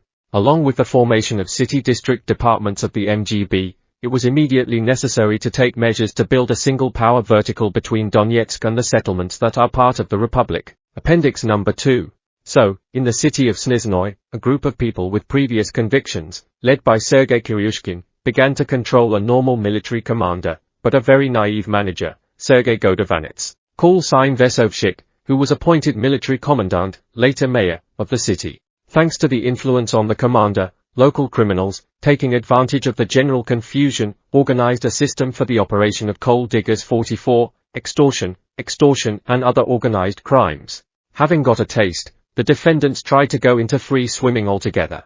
So, they appointed the Minister of Transport of the three cities of Snezhnoye, Torez, Shakhtersk, who imposed tribute on the carriers of the region. It was necessary to carry out a special operation, and the entire criminal group, together with the military commandant, whose main fault was naivety, to arrest, and in the future to help restore order and centralize power. There were similar situations in other places, where there were also surprises. For example, while sorting out the situation in the city of Kharkiv, we discovered that the duties of the first deputy mayor of the city are actually performed by a certain Vasily Zaroza. Moreover, at the dawn of the creation of my ministry, this person, as part of the general list of the special committee, was enrolled in the staff of the MGB, from where he was soon dismissed during personnel purges on the basis of negative characteristics. The dismissal from the MGB, in which Zaroza was not listed for long, did not prevent Vasily Viktorovich from continuing to present himself to the public as an employee of the Republican Special Service. And when we began to form the Kharkiv city department of the MGB, we found out that it had already been created under the auspices of Zaroza. That is, Vasily Zaroza recruited a group of fighters, whom he designated to the public and officials as employees of the MGB. Having armed them well, he began to use them for his own purposes. As follows from the materials of the case, these persons committed a series of crimes. Murders, robberies, looting of the material resources of the district enterprises, kidnappings of people and vehicles. They used a creative approach in their work. From the case materials, in the period from the 22nd of October 2014 to the 30th of October 2014, by firing from the Muka RPG at power transmission poles, they stole 300 meters of AS 564 220 kilowatts wire, which is on the balance sheet of the Chaikinsky MES. Not without the plundering of humanitarian aid. As it was established, the group was patronized by one of the officials of the central government of the DPR, which allowed them to go unpunished for such a long time. Naturally, I gave all the necessary instructions to carry out the corresponding special operation. The group was neutralized, its active members were detained and brought to justice. The events were attended, among other things, by recruited employees of the local city department of the MGB, who, by deed, were supposed to restore the reputation of the Ministry of State Security. Attempts to use the mythical belonging to the MGB, we met in other settlements. Such things were immediately suppressed by us. Within a short time, on suspicion of involvement in criminal activities, the Ministry of State Security of the DPR detained senior officials in almost all armed formations stationed in remote from Donetsk and regional government bodies. It was necessary to do everything possible to ensure the authority of the new government in front of the people who believed us. And not only in Donetsk, but throughout the Republic. It was time to get rid of random people. Settling in. Gradually we settled in new premises. I singled out a department of special communications in the state of the ministry, the newly hired employees of which formed all the necessary special communications. The commandant's unit equipped weapons rooms and began to provide the necessary level of regime and security. They removed and set up the safes. All employees were accommodated. The city picked up and equipped the necessary premises for the department's special services. On the initiative of Oleg Kazak, a departmental canteen for employees was opened and launched. We formed an attestation commission and began thorough checks of candidates and previously hired employees. Thanks to successful searches, most of the staff of vehicles and special equipment of the former SBU department were restored. The Special Forces base of the ministry began to function. From what they could find, they began to form their own medical center. From the report, preparations are underway for the opening of a polyclinic department of the MGB. By December 1, 2014, medical equipment and furniture must be supplied to ensure the work of medical personnel. The following equipment was received under a safekeeping agreement with TSSMP No. 4. A medical couch. 3. An electrocardiograph. 1. A manipulation table. 2. Tripods for intravenous injections. 2. A dry heat cabinet for sterilizing instruments. 1.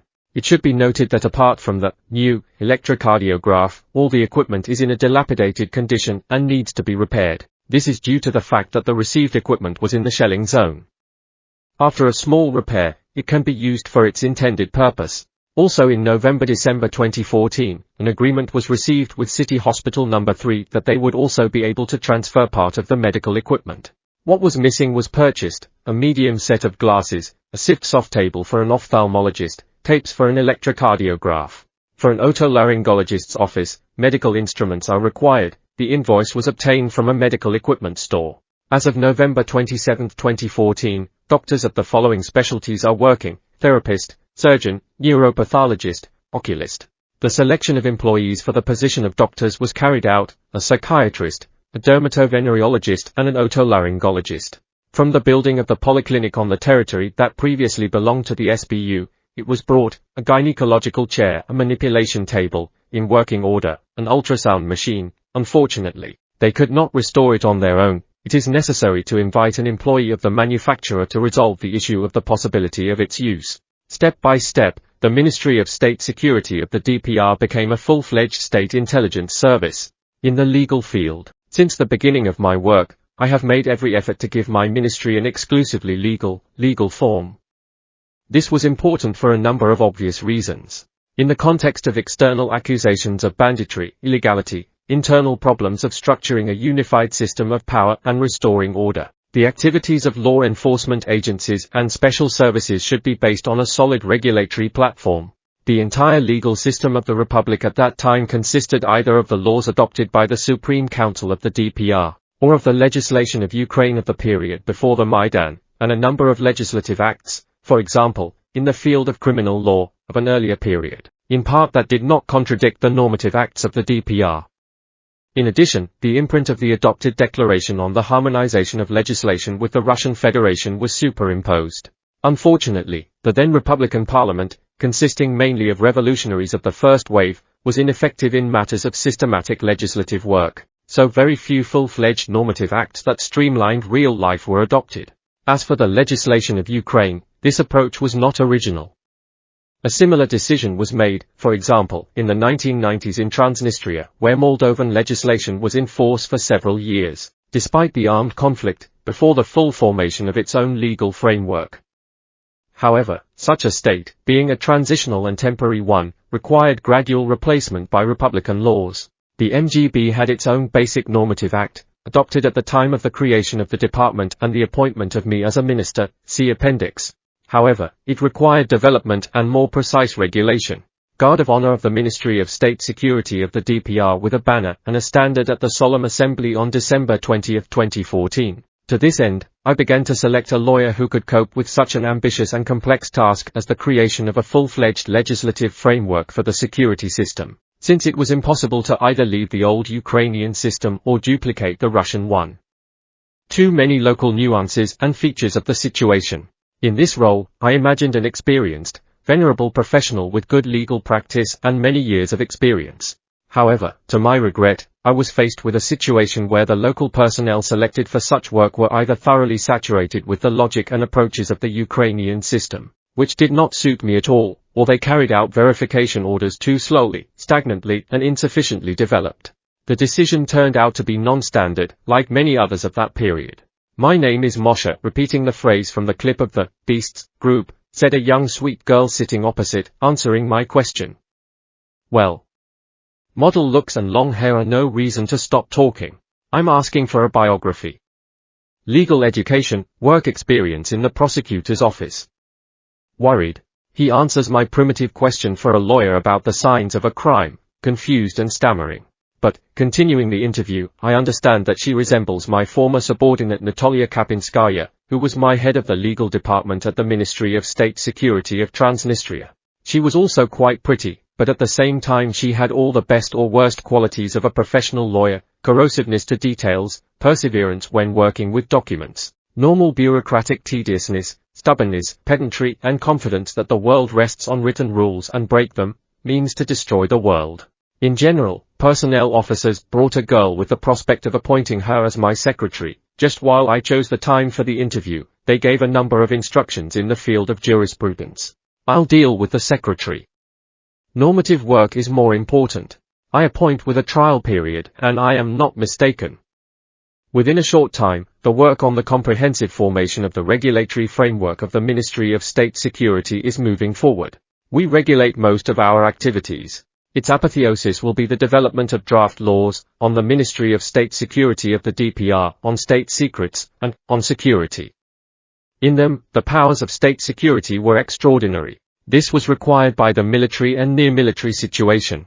Taking into account the fact that I was the official representative of the President of Pridnestrovi in the Ministry of State Security of Pridnestrovi for a number of legal acts, I had a good idea of the legislative mechanism. Therefore, using the existing influence on the situation and the built-in format of interaction with the new People's Council, I ensured that our projects were considered and adopted first. Even according to the number records of the new Parliament, they were numbered 1, 2, and 3. These laws will become an example and an incentive for the legislative work of the entire state system of the Republic. Process mechanics. To the origins of the Donbass Revolution, Donbass resistance went through a number of stages, up to the military one. Depending on them, the composition of its participants also varied. A feature of modern Ukraine was that for more than 20 years, power there has never been transferred in the traditional way for normal states. Orange and other maidens, Kukmagati, a string of Rodda dissolutions, and so on reflected the essence of Ukrainian politics. All this was accompanied by massive wild booths and vivid television shows. The lack of bread was more than compensated for by spectacles. The local oligarchs initially tried to use the process according to the scheme of their long-term relationship with Kiev. Since after another coup, one of the competing near-power groups came to power in Kiev, the Donetsk Beaumont decided to build relations with them according to the classic scheme before subsequent events. Its essence boiled down to a demonstration of indignant miners and threats to send them to Kiev. Then a compromise was reached on the principle, you do not interfere with us, but we keep the situation in place. Indeed, people from Akhmetov 45 flirted both with Pavel Gberev's entourage and with the patriotic forces of Donbass, which would later be transformed into the Vostok Battalion. They received some support. Oplet, or, more precisely, Oplet of Donbass, in contrast to the Big Brother, in the person of Kharkiv, Oplet, Yevgeny Zhilin, who also provided some assistance to Donetsk residents at the first stage, initially helped to equip an authoritative person in Donetsk, a deputy of the Verkhovna Rada and the head of the Donetsk Party of Regions Alexander Bobkov, who became the godfather for two young businessmen who created an organization to defend the city from nationalists, and even to distinguish the two Sands, who invented one of them with the call sign, Tashkent, after the name of the Tashkent military school that he graduated from. But all the leaders and structures of self-defense rather quickly outgrew their initial relationship with the local oligarchs and went into free swimming. The popular protest in Donbass was absolutely sincere. But, of course, there were attempts to use it in trading. The apotheosis of this was the appointment of a compromise oligarchic figure, Sergei Taruta, as governor of the region. However, such schemes were quickly discarded. Firstly, due to the impossibility of keeping the growing impulse under control. Secondly, because those who came to power in Kiev completely went crazy and went into all serious trouble. The turning point in this sense was the rally in Donetsk, which on March 1, 2014, was originally organized by Donetsk businessmen in order to once again shug Kiev, which was overloaded with nationalists, extremists and political radicals. But on it the masses behaved according to an unplanned scenario. A desire to unite with Russia was announced, and a simple Donetsk animator, Pavel Gberev, stepped onto the stage in every sense of the word. It was then that the first attempt was made to storm the Donetsk regional administration, over which the Russian flag was raised. March 2014, Rally of the Donetsk Republic Movement. Throughout March 2014, Donetsk and other cities of the region were disturbed by unrest, rallies, mass actions and growing confrontation. Protest leaders Andrei Pinchuk and Pavel Gberev were arrested. In the middle of the month, Kiev moderators sent several friendship trains, consisting of the most aggressive nationalists, to storm the city. The rebuff to these attempts showed a serious level of solidarity and organization of the pro-Russian forces in the region. The main demands were federalization and unity with Russia. In the cities of the southeast, militia units and people's self-government bodies gradually formed. The protests in eastern Ukraine were an order of magnitude more organized and peaceful than what was happening in the center and western regions. Pro-Russian rally in the center of Donetsk on March 1, 2014 in support of federalization. But it was not only the events in Kiev that caused indignation. In fact, a social revolution was taking place, and oligarchs, including local ones, became no less of its opponents than the nationalists and the Kiev power elite. And even especially the locals. There were many communist and socialist flags and slogans. The supporters of the Maidan were the first to show examples of the seizures of regional administrations. In January-February 2014, they besieged regional administrations in Rivne, Ternopil, Khmelnytsky, Volyn, Vinnytsia, Chernihiv regions, stormed regional state administrations in Poltava, Lvov, Zhytomyr, Cherkasy, Sumy. The buildings of a number of departments of the SBU and the police were seized. Yanukovych's opponents massively seized weapons arsenals.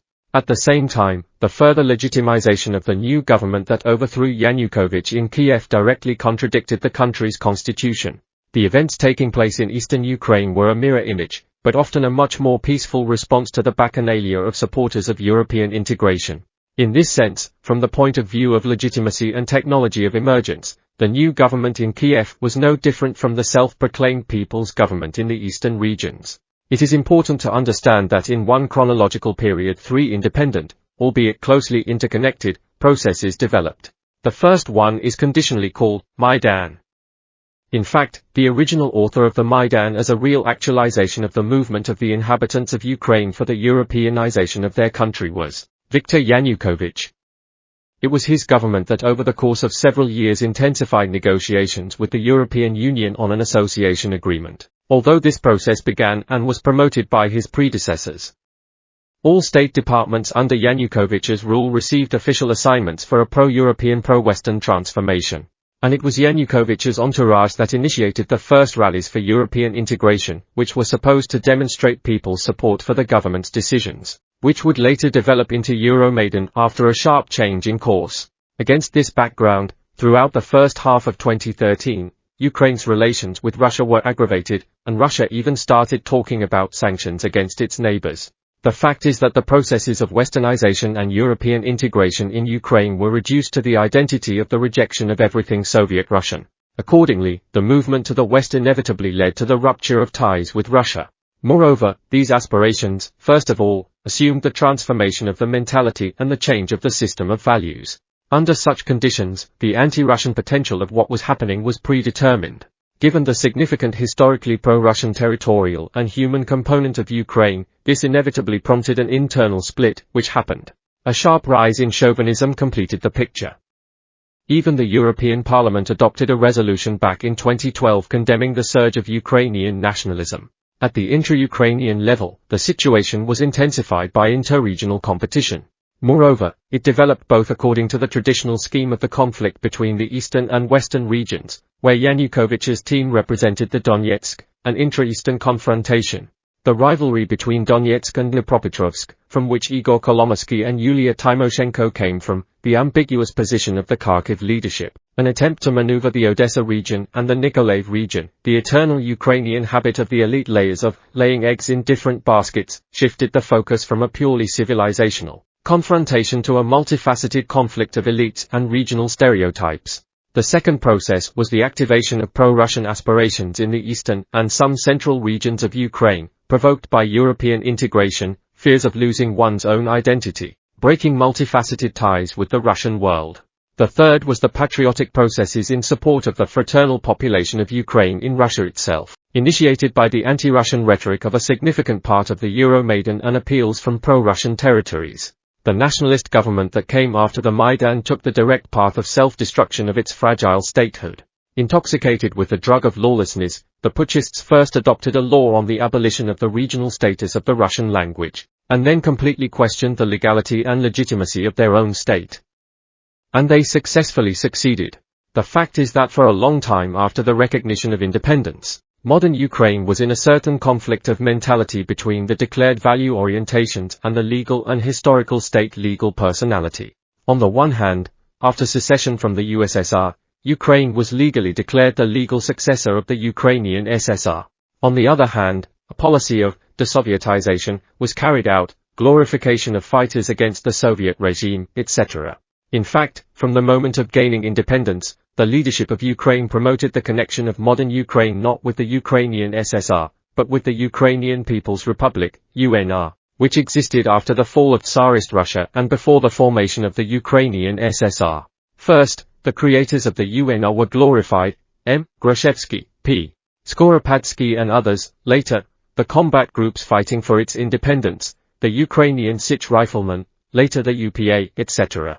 The last president of the UNR in exile, Mykola Plaviak, on August 22, 1992, 2 days before the first anniversary of the Declaration of Independence of Ukraine, officially handed over in the Mariinsky Palace in Kiev to the first president of independent Ukraine, Leonid Kravchuk, a letter stating that Ukraine is the legal successor of the UNR. This conflict persisted in Ukraine until May 2015, when Poroshenko signed laws regarding the decommunization of the state, in fact legitimizing the prerequisites for the collapse of Ukraine. President of Ukraine Petro Poroshenko signed 4 laws, on the condemnation of the communist and National Socialist, Nazi, totalitarian regimes in Ukraine and the prohibition of propaganda of their symbols, on access to the archives of the repressive bodies of the communist totalitarian regime of 1917 to 1991, on the perpetuation of the victory over Nazism in the Second World War of 1939 to 1945 and on the legal status and memory of the fighters for the independence of Ukraine in the 20th century. These documents ban Soviet symbols, condemn the communist regime, open the archives of the Soviet secret services and recognize the UPA and other organizations as fighters for the independence of Ukraine. The basic one is the law, on the condemnation of the communist and National Socialist, Nazi, totalitarian regimes in Ukraine and the prohibition of propaganda of their symbols.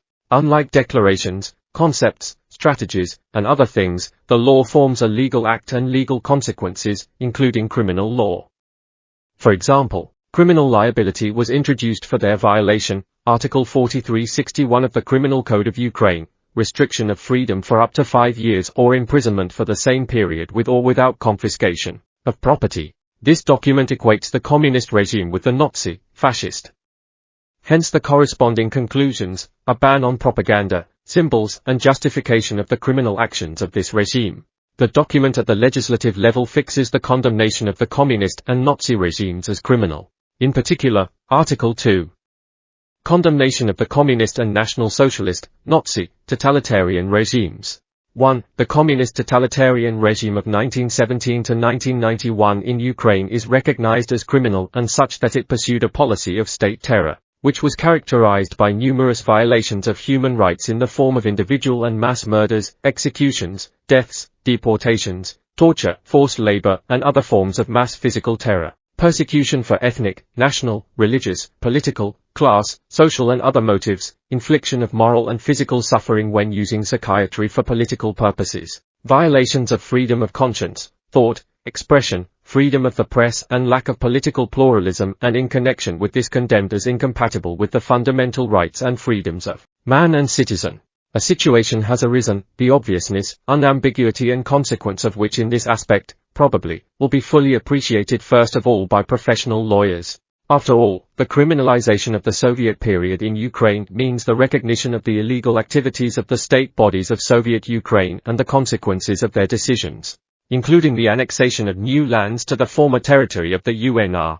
To some extent, the Ukrainian authorities also understood this, which was subsequently forced to adopt an amendment to this law, which legalized the documents issued by Soviet institutions, but only that, and no more. Quote, the Verkhovna Rada clarified the previously adopted law, on the condemnation of the communist and National Socialist, Nazi, totalitarian regimes in Ukraine and the prohibition of propaganda of their symbols. With their amendments, the parliamentarians removed from the ban on the use of symbols the battle flags and awards of the Second World War, as well as the awards that were issued in 1991 to 2015 on the occasion of the anniversary of the Second World War. Also, documents of state bodies and local self-government bodies, educational and scientific institutions, organizations and enterprises adopted or issued before 1991 are no longer subject to the law. 46. Attention should be paid to the period covered by the laws, 1917 to 1991. The activities of any state bodies of the USSR and the Ukrainian SSR and the decisions they make, with the exception of documents issued to citizens, are recognized as illegal, and therefore do not form legal consequences. Thus, the issue of the succession of modern Ukraine to the Ukrainian SSR was also closed, since the state cannot be the successor of the occupier terrorist, just as the FRG is not the successor of Nazi Germany, etc. By now, legally, at the legislative level, modern Ukraine has become the legal successor of the UNR, which was repeatedly stated by new representatives of the post-Maidan authorities. Reference: on November 7, 1917, the Central Rada proclaimed the Ukrainian People's Republic, UNR, as its three universal, consisting of 9 provinces: Kiev, Podolsk, Volyn, Chernigov, Poltava, Kharkov, Yekaterinoslav, Kherson and Taurida, northern counties, without Crimea. As a result of the collapse of Austria-Hungary in 1918, the West Ukrainian People's Republic, ZUNR, was created on the territory of Galicia.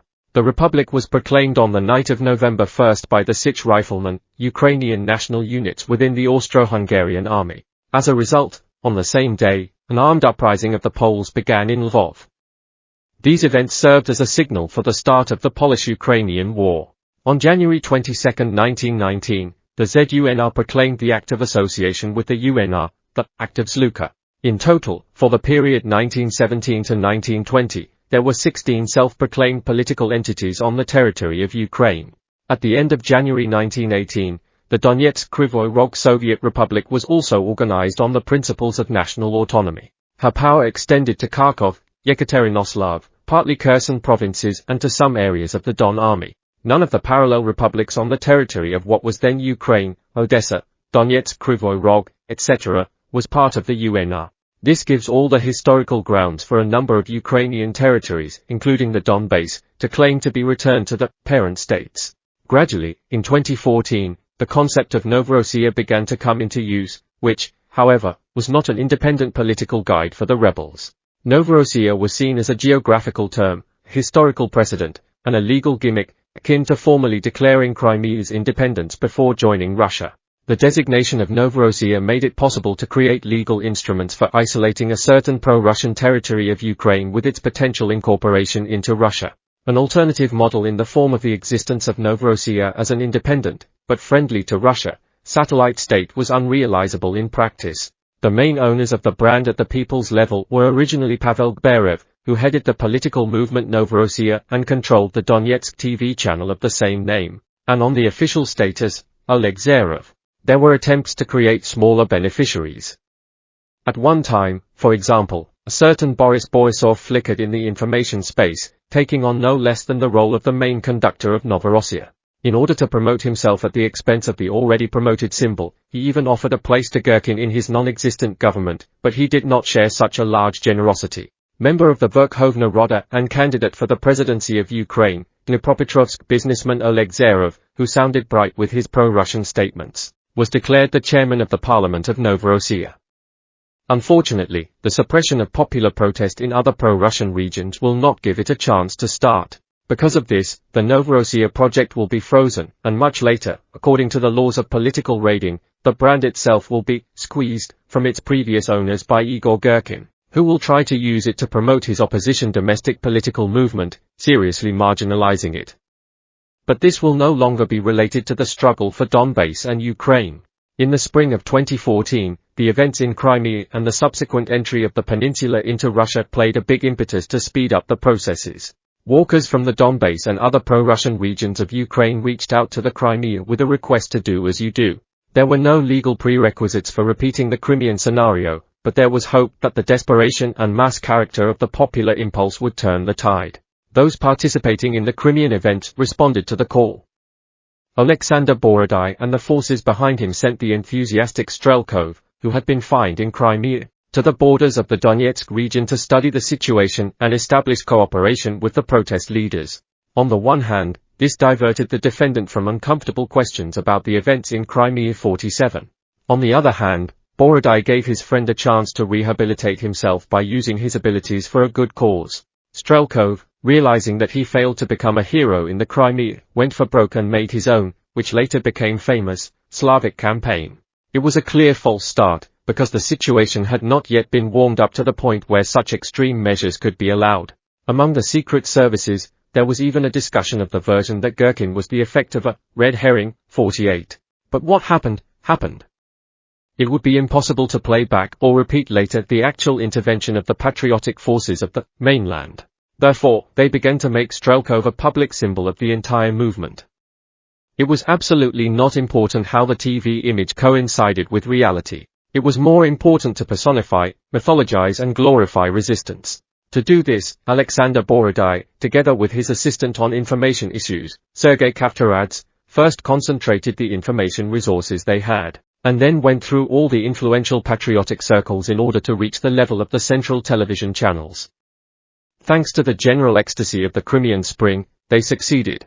After that, Borodai will publicly take part in the events on the ground as the Prime Minister of the DPR. From that moment on, Russian volunteers became the head of the Donetsk events, shifting the situation in a new direction. The leaders of the Donbass resistance in a rare moment of rest. In the photo, from left to right, First Deputy Prime Minister of the DPR, Chairman of the People's Council Andrei Pinchuk, Deputy Chairman of the Provisional Government of the DPR, Head of the DPR Special Committee Leonid Baranov, Prime Minister of the DPR Alexander Borodai, Head of the Donbass Oblat Organization. Head of the DPR Alexander Zakharchenko, Chairman of the People's Council of the LPR Alexei Karyakin. Regarding Borodai, the situation before arriving in Donetsk was difficult. Getting ready, solving household and work issues and other related problems took a lot of time, so all the nuances, characteristics and intricacies of what was happening had to be sorted out along the way, and it could only be fully done on the spot. Naturally, I was interested in the question of who governs the republic.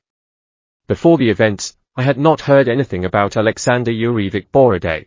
Glancing briefly on the internet, I learned that he was a Russian political strategist and the son of some Soviet philosopher. Didn't go into details. Borodai surprised me. I saw a person who, during the initial communication, creates an absolutely civil impression. The information was also confirmed about the philosophical trace and the obvious involvement in the party of PR people and journalists. Surrounded by brutal fighters, there was a constantly smiling, joking, eccentric joker and informal. His approach to the organization of work was distinguished by ease and deliberate swagger against the backdrop of fantastic non-punctuality, which became his hallmark. But, looking closer, I realized that not everything is so simple. Shirt guy Sasha Borodai in difficult moments, extreme situations or moments when he felt aggression or danger, changed rapidly and dramatically. A completely different person grinned through the good-natured shell. A cynical, tough, and cruel adventurer with his own ideas about the boundaries of social norms. Absolutely without hesitation, breaking into the Donbass through armed barriers, constantly rushing to the battlefield. As Andrei Pinchuk once jokingly said about him, Prime Minister with green knees, because of eternal genes soiled with grass, in which he crawled, on the green, on the front line.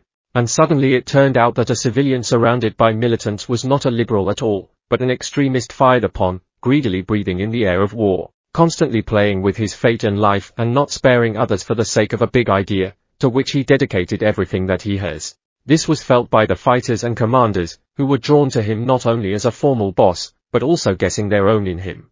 Borodai felt the need for a reliable comrade. Friendship gave him confidence in what was happening. It was not so much a matter of finding a big brother as a socio-psychological elbow of support. I think Strelkov acted as such a stabilizer for a long time, and his betrayal became extremely painful for Borodai. In the Donbass, he tried to rely on anti-UFIV, but for a number of reasons this was not fully successful. In partnership, Alexander Yurievich sincerely revealed himself, demonstrating the utmost scrupulousness and decency in relations. Once, while discussing the essence of Nazism in general and Ukrainian in particular, I mentioned Horshofer and Julius Evola. The Prime Minister picked up the topic and delved into the theoretical aspects with a detailed knowledge of the geopolitical paradigm. And if I remembered some significant names and facts due to the not so long ago defending a dissertation and passing the corresponding candidate minimum, then Borodai showed an amazing depth of knowledge in the field of history, literature, and philosophy in a very wide spectrum that went beyond educational and basic scientific standards. Surnames, dates and events of various eras, he mentioned by the way, not at all trying to emphasize his education. He just knew, and that was enough. When I decided to clarify for myself the biographical path of the Prime Minister of the DPR, I quickly understood what caused his intellectual baggage. In addition to a good basic education, the Faculty of Philosophy of Moscow State University and Graduate School, this was explained by the family. Alexander Borodai was the son of Yuri Borodai, a well-known philosopher in the Russian humanitarian community and outstanding in his fundamental contribution. The author of 2 intellectual bestsellers of the late Soviet and early post-Soviet era, The Theological Origins of Kant's Categorical Imperative and Erotica. Death, Taboo, as well as the earlier and deeply Christian forerunner of the wretched, Da Vinci Code, Pastorals of late Stalinism. Moreover, Yuri Borodai stood out among the elite of the Soviet classical humanities. It was he who was the author of the theory of the third way of Russia's development, which rejected both liberalism and communism, dependence on the West and East, and substantiated the absolute self-sufficiency of Russia. And it was Yuri Methodevich who, from the beginning of the 90s, remained the main philosophical ideologist of the Russian neo-imperialism. In 1994, for the first time for patriots, he formulated an unexpected idea that the Russians who remained after the collapse of the USSR in the new republics are real, first-class, Russians. The more powerful the grassroots peripheral tendencies towards unification become, the more uncomfortable the democratic demagogues feel, who seized power on the wave of total denial of our centuries-old historical heritage. And I am sure that no future leadership of Russia will be able to become at least somewhat stable and long-term, if at least purely declaratively it does not formulate the principle of national unification as the main goal of its policy. The core of this principle is already clear. Russia cannot live without Belarus, Eastern Ukraine, and Novorossiya, without Crimea and the Russian part of Kazakhstan.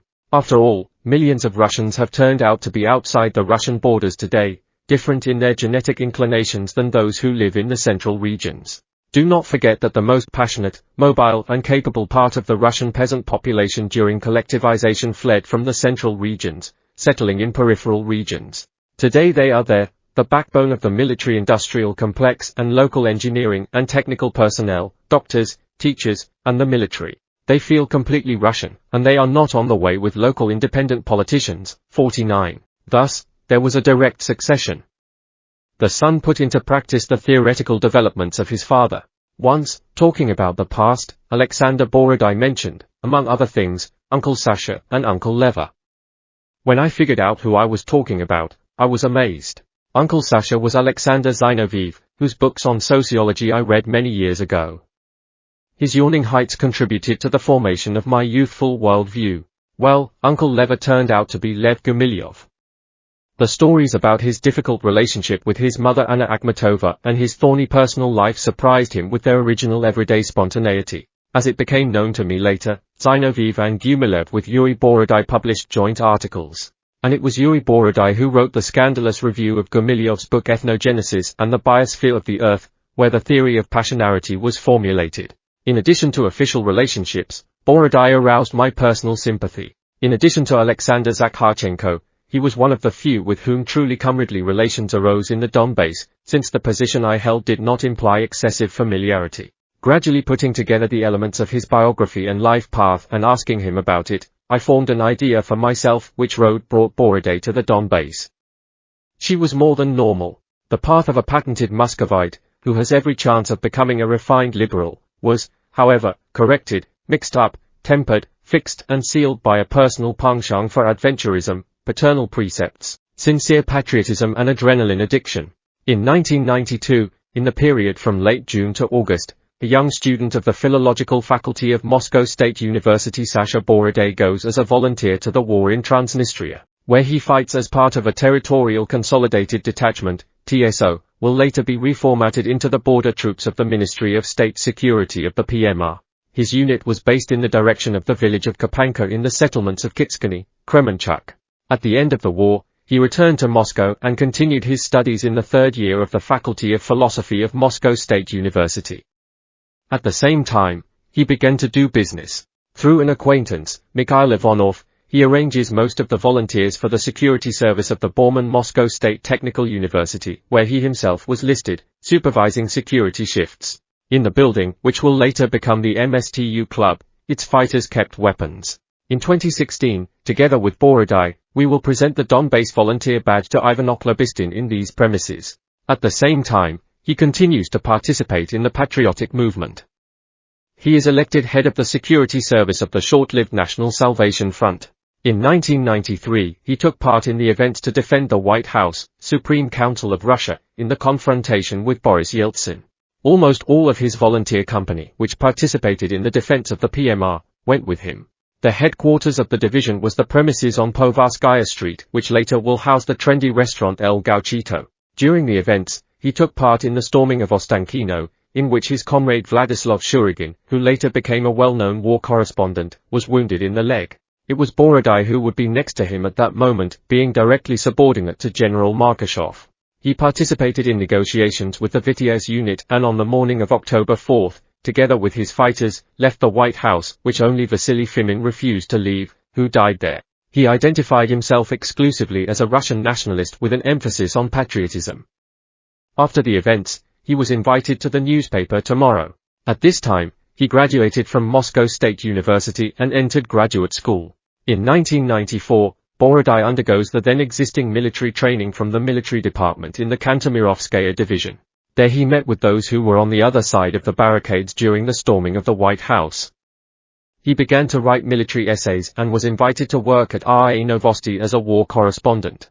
From the end of 1994 he was on permanent business trips in Grozny. In RIA it was printed without indicating the surname, like the main part of the correspondence. At that time, on behalf of the RIA, on behalf of the leadership, he wrote a memo to Viktor Chernomyrdin on the situation in Chechnya. Telling this, Borodai laughed, remembering how he reprinted it in huge type for the convenience of the then Prime Minister. So it worked in 1995 and 1996. At that time, Shurigin brought him together with the then popular Alexander Nevzorov 50, but did not immediately work with him because of the pomposity and inadequacy of the fashionable newsmaker. Then Borodai was invited by Alexander Prokhanov to the newspaper Tomorrow for the post of military observer. There he was already published under his own name. Later, Borodai will create the Den TV internet TV channel. Then, due to lack of money, Alexander Yurevich returned from purely military journalism to business, where he engaged in PR and lobbying. The first big case on which I rose was in relation to Sibneft. Since that time, the basis of the business was mainly PR, including in the Zavtra newspaper. At that time, he was already friends with Igor Girkin, whom he attracted to business affairs, giving him the opportunity to earn extra money. The acquaintance with him took place at a demonstration on May 9, 1996 through Olga Kuligina, who was a medical instructor in Transnistria and knew both of them from that time. Relations quickly grew into trusting and comradely, and Borodai became the godfather of Girkin's first child.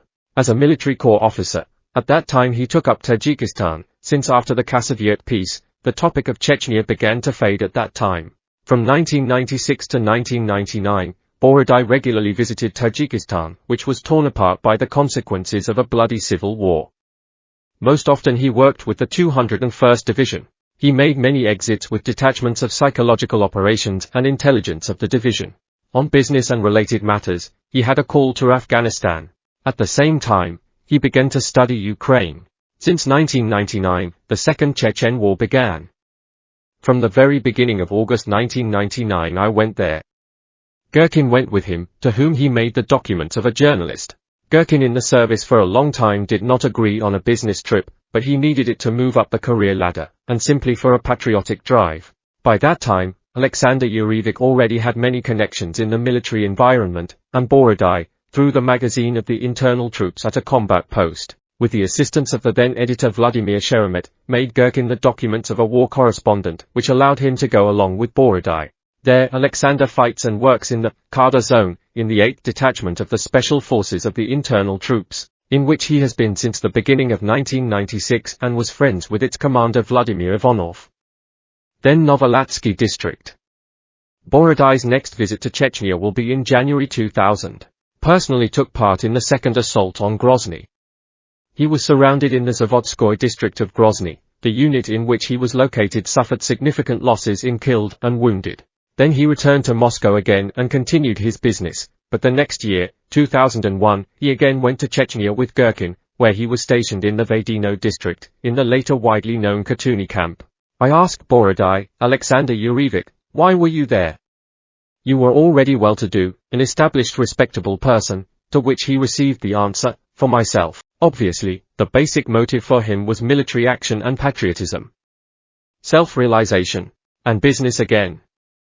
In 2003, Igor Girkin returned from Chechnya with a new young wife. He began to have serious problems with money for life, and he turned to Borodai with a request for help. Alexander Yurevich provided him with outsourcing, in the form of an alternative service to confidential paid activities, including from those whom Girkin would later publicly curse. At that time, Borodai developed projects on business and politics, supporting elections. He formed as a professional and respected PR man and lobbyist.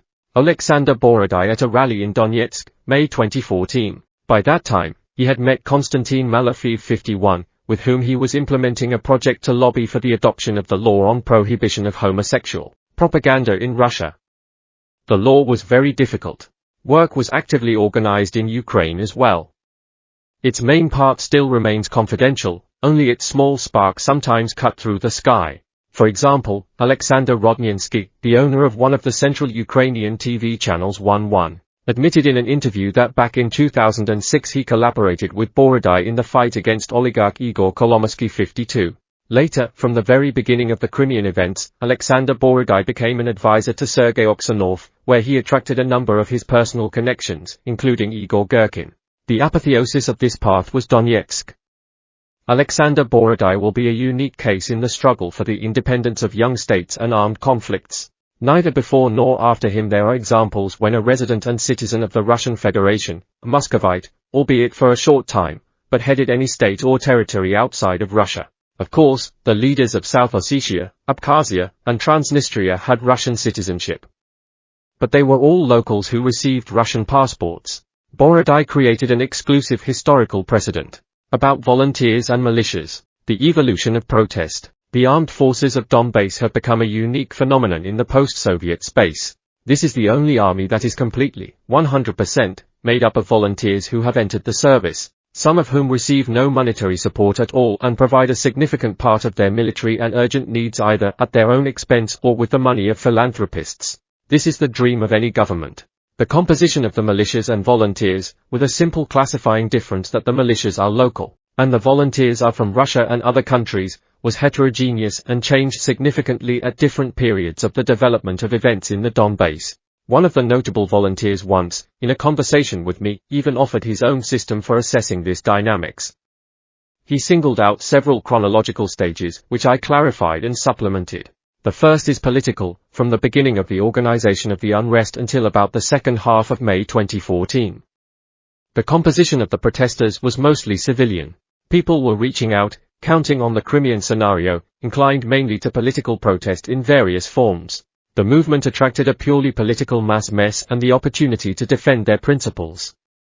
There were many idealists, restless people who hoped to fulfill themselves in the general turmoil. The second is political military, from mid-May to the end of June 2014. To be precise, it began to end after the battles for the Donetsk airport. But many participants in the first stage initially considered that battle and other local clashes to be isolated excesses and began to leave the war when the armed clashes developed into regular ones. Although some ran immediately. At that time, weapons had already been used. It had already become clear that military clashes and losses could not be avoided. But there was still hope that the situation would be short-lived and would quickly end either with political concessions to the new Ukrainian government or with Russia's military intervention. Many went with the same motives as in the Crimea. There were many patriots, people from political protest and prone to near-war romance. At the first stage of the confrontation, the militias solved the problem of the lack of military equipment with improvised means. The third is a military volunteer, from the end of June to the second half of August 2014. The hardest period. A period of retreat, loss of territories, lack of understanding of any unambiguous prospects. Those who came during this period were filled with the brightest motivation. Volunteers of this period went to their deaths, went to defend the civilian population of Donbass being shot, despite the lack of state support and understanding of their future fate. The losses were massive. Since most of the volunteers did not report their real data, and in many units personnel records were simply not kept, at that time it was often possible to encounter a situation where the dead were buried simply under numbers. Soldier 1, Soldier 2, and so on. There is still time to search for unknown soldiers of the Donbass War and evaluate their feat. The fourth is a combined military militia. From mid-August 2014 to spring 2015, victories were won in key battles. It became clear that the DPR was turning into a long-term project. The militia began to transform into regular military corps, called the People's Militia after the original militia historical meaning of the word 53. A unified command and control system was gradually built up. The short-term participation of volunteers in local detachments or separate units developed into a relatively permanent military service. The fifth is the militia army. Spring 2015, spring 2016. A full-fledged army structure of a hybrid of the regular army of the DPR and volunteer military structures has been formed. The service became permanent, based on military rules and regulations. 6th, spring 2016, present. Localization. The DPR army is gradually leaving the Russian volunteers. It is turning into a local army structure. Some professional patriots at a distance say a lot that if Russia declared war on Ukraine, then and only then would they go there. I think it's nonsense. Everyone who wanted to go, let's go. Those who talk about their readiness to defend their brothers, history, the memory of their ancestors, the civilian population being destroyed exclusively under the official auspices of Russia, with guarantees of status, awards and benefits, hypocrites and talkers, or simply drilled performers who have no place in such ambiguous military-political processes where freedom of choice and personal assessments, and not an order from above, are the basic motivator, which should already be followed by a common system, a single plan and accountability to the interests of the motherland. They may count on some personal bonuses and preferences, but, most likely, they do not strive for selfless goals. DNR, Refueling Tanks, July 2014. And it must be honestly said that some part of the Russian society simply took the events in Ukraine rather indifferently. Therefore, in addition to cowards and talkers, for many, the participation and support of the Donbass processes simply did not become a vital need. A significant part of Russians sincerely worried about the inhabitants of Donbass, donated material things. But the sacrifice of money and the sacrifice of life are completely different levels of empathy. There is no doubt that if at the stage of spring-summer 2014 the number of Russian volunteers and local militias were significantly larger, and the total figures were comparable with the forces that Kiev put up, then the Russian leadership would have more reason to accept more unambiguous solutions. This is probably due not so much to the lack of interest in events in Ukraine, but to the state of society itself. Certain milestones of consolidation must pass after a long period of social destruction. One-time restoration of passionarity is impossible. And to achieve this, it is necessary to go through stages, one of which is the events in the Donbass. And for future generations and the events of the rebooted country, the current Russian volunteers of Donbass will become the first wave of new heroes. In the general internal militia layouts, the Cossacks stood out. Here you need to understand that the Cossacks in the warring Donbass have never been a single integrated structure. Rather, under his banner there were many large and small detachments, each of which proved itself in different ways. At the same time, it is necessary to distinguish between visiting Cossacks and local Cossacks. The degree of contribution to the overall victories and further problems for these groups was different. It was the Russian Cossack volunteers who were the first to go to the aid of the people of Donbass. The Rostov base Minplata has become a launching pad for hundreds of patriots.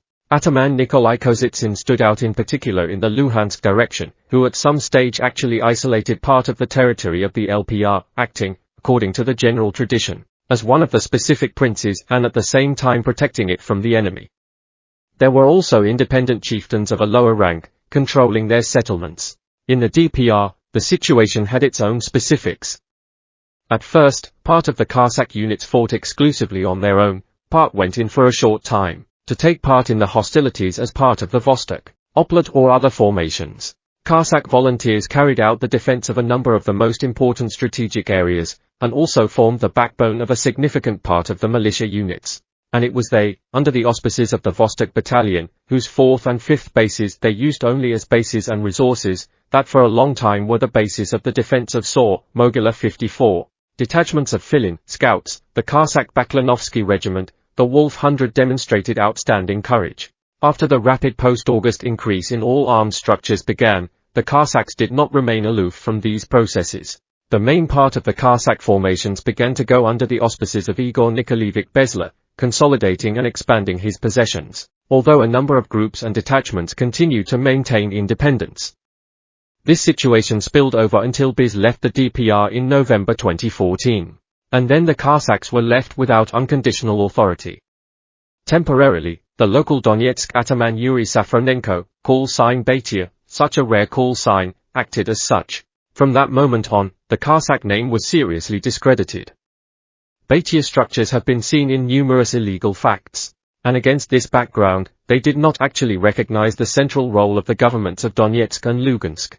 Comrade Minister, how can we agree to give us a couple of regional police departments and the Sokol market so that officially it will be only ours, and appoint our Cossacks as deputies in the elections to the People's Council?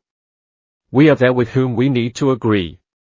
You need 20 or 30 people. The assistant of Yuri Safronenko sitting in front of me, a former investigator of the Ukrainian police, who is now in the ranks of the local Donetsk Cossacks party, is the head of the operational department with the call sign jurist, makes a tragicomic impression. The parasitic words, negotiate, and shoot are constantly heard. Their proximity forms a peculiar structure of the spoken, poorly delivered speech, low general educational level, ignorance of the elementary norms of the law. For the Ukrainian police this is almost the rule, is more than compensated by ambition, intoxication from the power of the armed army standing behind him. With me, he behaves emphatically politely, demonstrating reverence. But the essence of his requests clearly reflects the chaos that is happening now in the minds of these people and their actions. As far as I know, after some time he will be killed by his own. Then, in April-May 2015, all of them will be disarmed by the structures of the Ministry of State Security, the Ministry of Internal Affairs with the support of the army, and those responsible for the crimes will be arrested. At the same time, a large part of the absolutely combative, living only by the ideals of military confrontation for protected values and ideas, standing at the forefront and worthy of fighting militias in Cossack regalia fell under the general wave of negativity. It turned out that the violations of some discredited the glorious name of real heroes. And then the independent military structures of the Cossacks were disbanded, the most problematic groups were disarmed, and their activists were detained. From that moment on, the Cossack units entered the system of corps of the armed forces of the republics being created and ceased their independent existence. The difference between militias and volunteers. Volunteers and militias often differed greatly in their motivation. If the volunteers mainly came for ideological convictions, taking personal principles, ideals, the Russian world, the need to protect the weak as the basis of their choice, then the militias were often less ideologically motivated, although, of course, there were many people with bright political aspirations. And this is quite understandable. After all, one of the main motives for the locals was that a stranger came to their house. He tries to capture him, to impose his own rules. The Ukrainian side, especially the nationalist, so-called volunteer units, were distinguished by completely boundless actions. Constant looting, rape, robbery, killings of civilians, sophisticated bullying, reprisals against objectionable people, repressions against dissidents caused an adequate attitude. Here, of course, one should also take into account the original, Donbass, mentality. These places were imbued with the spirit of violent freemen, mixed with camps, ethnic sorting, combined with hard and dangerous physical labor. Nowhere else have I seen such a massive distribution of the name wild, and this is no coincidence. It was no coincidence that their bandit compatriots, who followed worthy volunteers from the Caucasus, were quickly expelled, ingloriously and soon completing their attempts at dominance in the Slavic environment, which they used to do in recent times. The general Donbass character was superimposed by the specificity of Donetsk urban patriotism, which was determined by long-term relationships between the local population and various governments and centers, when only regional patriotism was considered real patriotism. There are few places where you can still find such sincere love for your city. Often, its inhabitants participated in the defense not for the Russian world, and not out of revenge for the enemy, but simply because strangers wanted to enter their city. At the very beginning, I noticed this quality in Khodorkovsky, considering him a feature of character. He, who was initially skeptical of both the idea of the DPR and Novorossiya, a career officer of the SBU Special Forces, had the main thing that pushed him to fight, and that was precisely his love for Donetsk. Then, looking around, I realized that this feeling is everywhere in the city. The reverse side of this medal was the willingness to fight only for your home. Often people were ready to heroically fight to the death in their area, but did not at all strive to go further. For example, the Petrovsky district of Donetsk was the most shelled in the city. The long-suffering Marinka and Krasnogorov rested against it, bending around on the sides, and the area itself was subjected to merciless artillery shelling. The enemy repeatedly planned to take it, both by undertaking provocations and local sorties, and by accumulating significant military forces around the area. On the eve of the elections to the People's Council of the DPR, we became aware of the enemy's plan to cut off the area, enter it and hold it for as long as possible. This, on the one hand, formed a springboard for further advance into the city. On the other hand, it gave reason to state that during the elections there were battles in the city and part of it was actually under the control of Ukraine. But it was not there. Residents of the area formed echeloned lines of defense. They themselves first organized themselves into self-defense units, which later became part of the armed forces of the Republic, mostly in Oplet. And the enemy froze in front of Petrovka. However, they were ready to fight mainly in the Petrovsky district. This situation created difficulties for further offensive actions. The calculation of the militias, ready to fight, moving forward on the well-fortified defense lines of the Ukrainian forces, gave disappointing results. It turned out that the further we advance, the more we will lose the locals who are lagging behind in their settlements. The Ukrainians solved such issues with nationalist detachments, but we certainly would never act by such methods. The format of the militia, quite different at that moment from the regular army, of course, did not allow forcing people to fight. When, at the end of July 2014, Strelkov proposed a full-force mobilization, the rest of the cabinet of ministers was categorically against it precisely for reasons of actually abandoning the idea of a militia and copying Ukraine's actions with their coercive measures. Problems of formation of the management class and the Russian factor, burning at the fires of emotions. We walk stubbornly through life, the cutest freaks, with warped brains. By the end of autumn, those who considered themselves to be more of a manager than a warrior were already increasingly drawn from Russia to the Republic. When it was very hot, there were only a few. The most striking example of a civilian volunteer who rushed headlong into the inferno was the former governor of the Pskov region, Yevgeny Mikhailov 55, who, on his own initiative, arrived from Russia in Donetsk in July 2014. But such cases at that time were isolated. The number of enthusiastic managers began to increase as the Republic strengthened and the danger of military confrontation decreased. Almost all of them were either pensioners or retirees, military or civilian. Many of them would later be called secret Russian military simply by the fact of having Russian citizenship, which was far from the truth, but the comrades themselves often did not deny this, filling in the fog. The appearance of these was quite natural. The Russian world cannot be built by force of arms alone. The main problem of this new wave of visitors, by no means all of them, of course, was the lack of any reason to look down on the locals, even though some allowed themselves to do so. Using someone else's authority, some of those who at home were an inconspicuous grey cabinet worm, most often retired or retired long ago, in the Donbass spread their feathers and, using the halo of Russia, blew their cheeks. Klestakovism went off scale. The people of Donetsk survived the war and sorrows that such characters never dreamed of. Stories about the fact that, I have 4 wars behind me, often meant, at best, sitting out these wars in headquarters under the protection of regular Russian troops. And past regalia were not important. This war demanded new feats. But the merit of some visiting hangers-on was only that, by chance, they came from their great homeland. There were even more of those who preferred to sympathize with the Donbass and the ideas, the battle for which was unfolding on its site, at a distance, giving assessments, categorically labeling the warring and other direct participants in the process. There was a parade of militant online quiet people in life, furiously demanding a big war while completely denying their participation in it.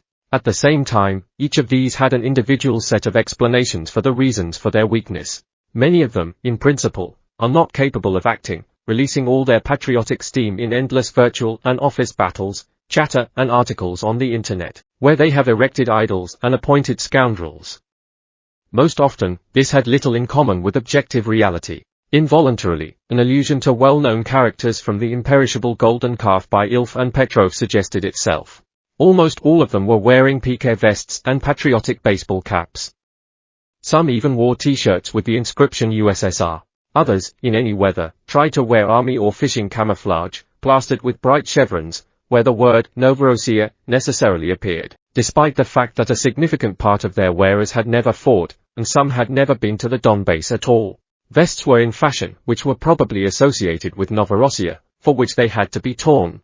Here, in various forums, fragments of all kinds of volunteer organizations, jingoistic projects, room analysts, beggars who know how to get rich for the whole country at once, advertising copywriters, militias rejected by both the Russian and Donbass military systems, eternal fighters against the regime, and other leaders of the nobility, withered on the occasion of a decline in patriotic tension in the media and a decrease in streams and turbulent rivers of sponsorship and humanitarian aid, some of which made it possible to so successfully combine the spiritual need for Great Russia from Sri Lanka to Timisoara with the solution of personal needs, military pensioners that no one needs, exalted ladies, dexterous Ukrainian rogues, posing as leaders of the beginning of the Donbass Novorossiysk revolution, clerks who have lost their minds, bankrupt small businessmen and other riffraff. Once upon a time, they gathered here to discuss how in one fell swoop, 7 beatings. The ashes of Kloss persistently knocked on the inflamed consciousness. Now they were drawn here, to the familiar corner of the internet and office parties, a long-term habit and the need to scratch their tongues.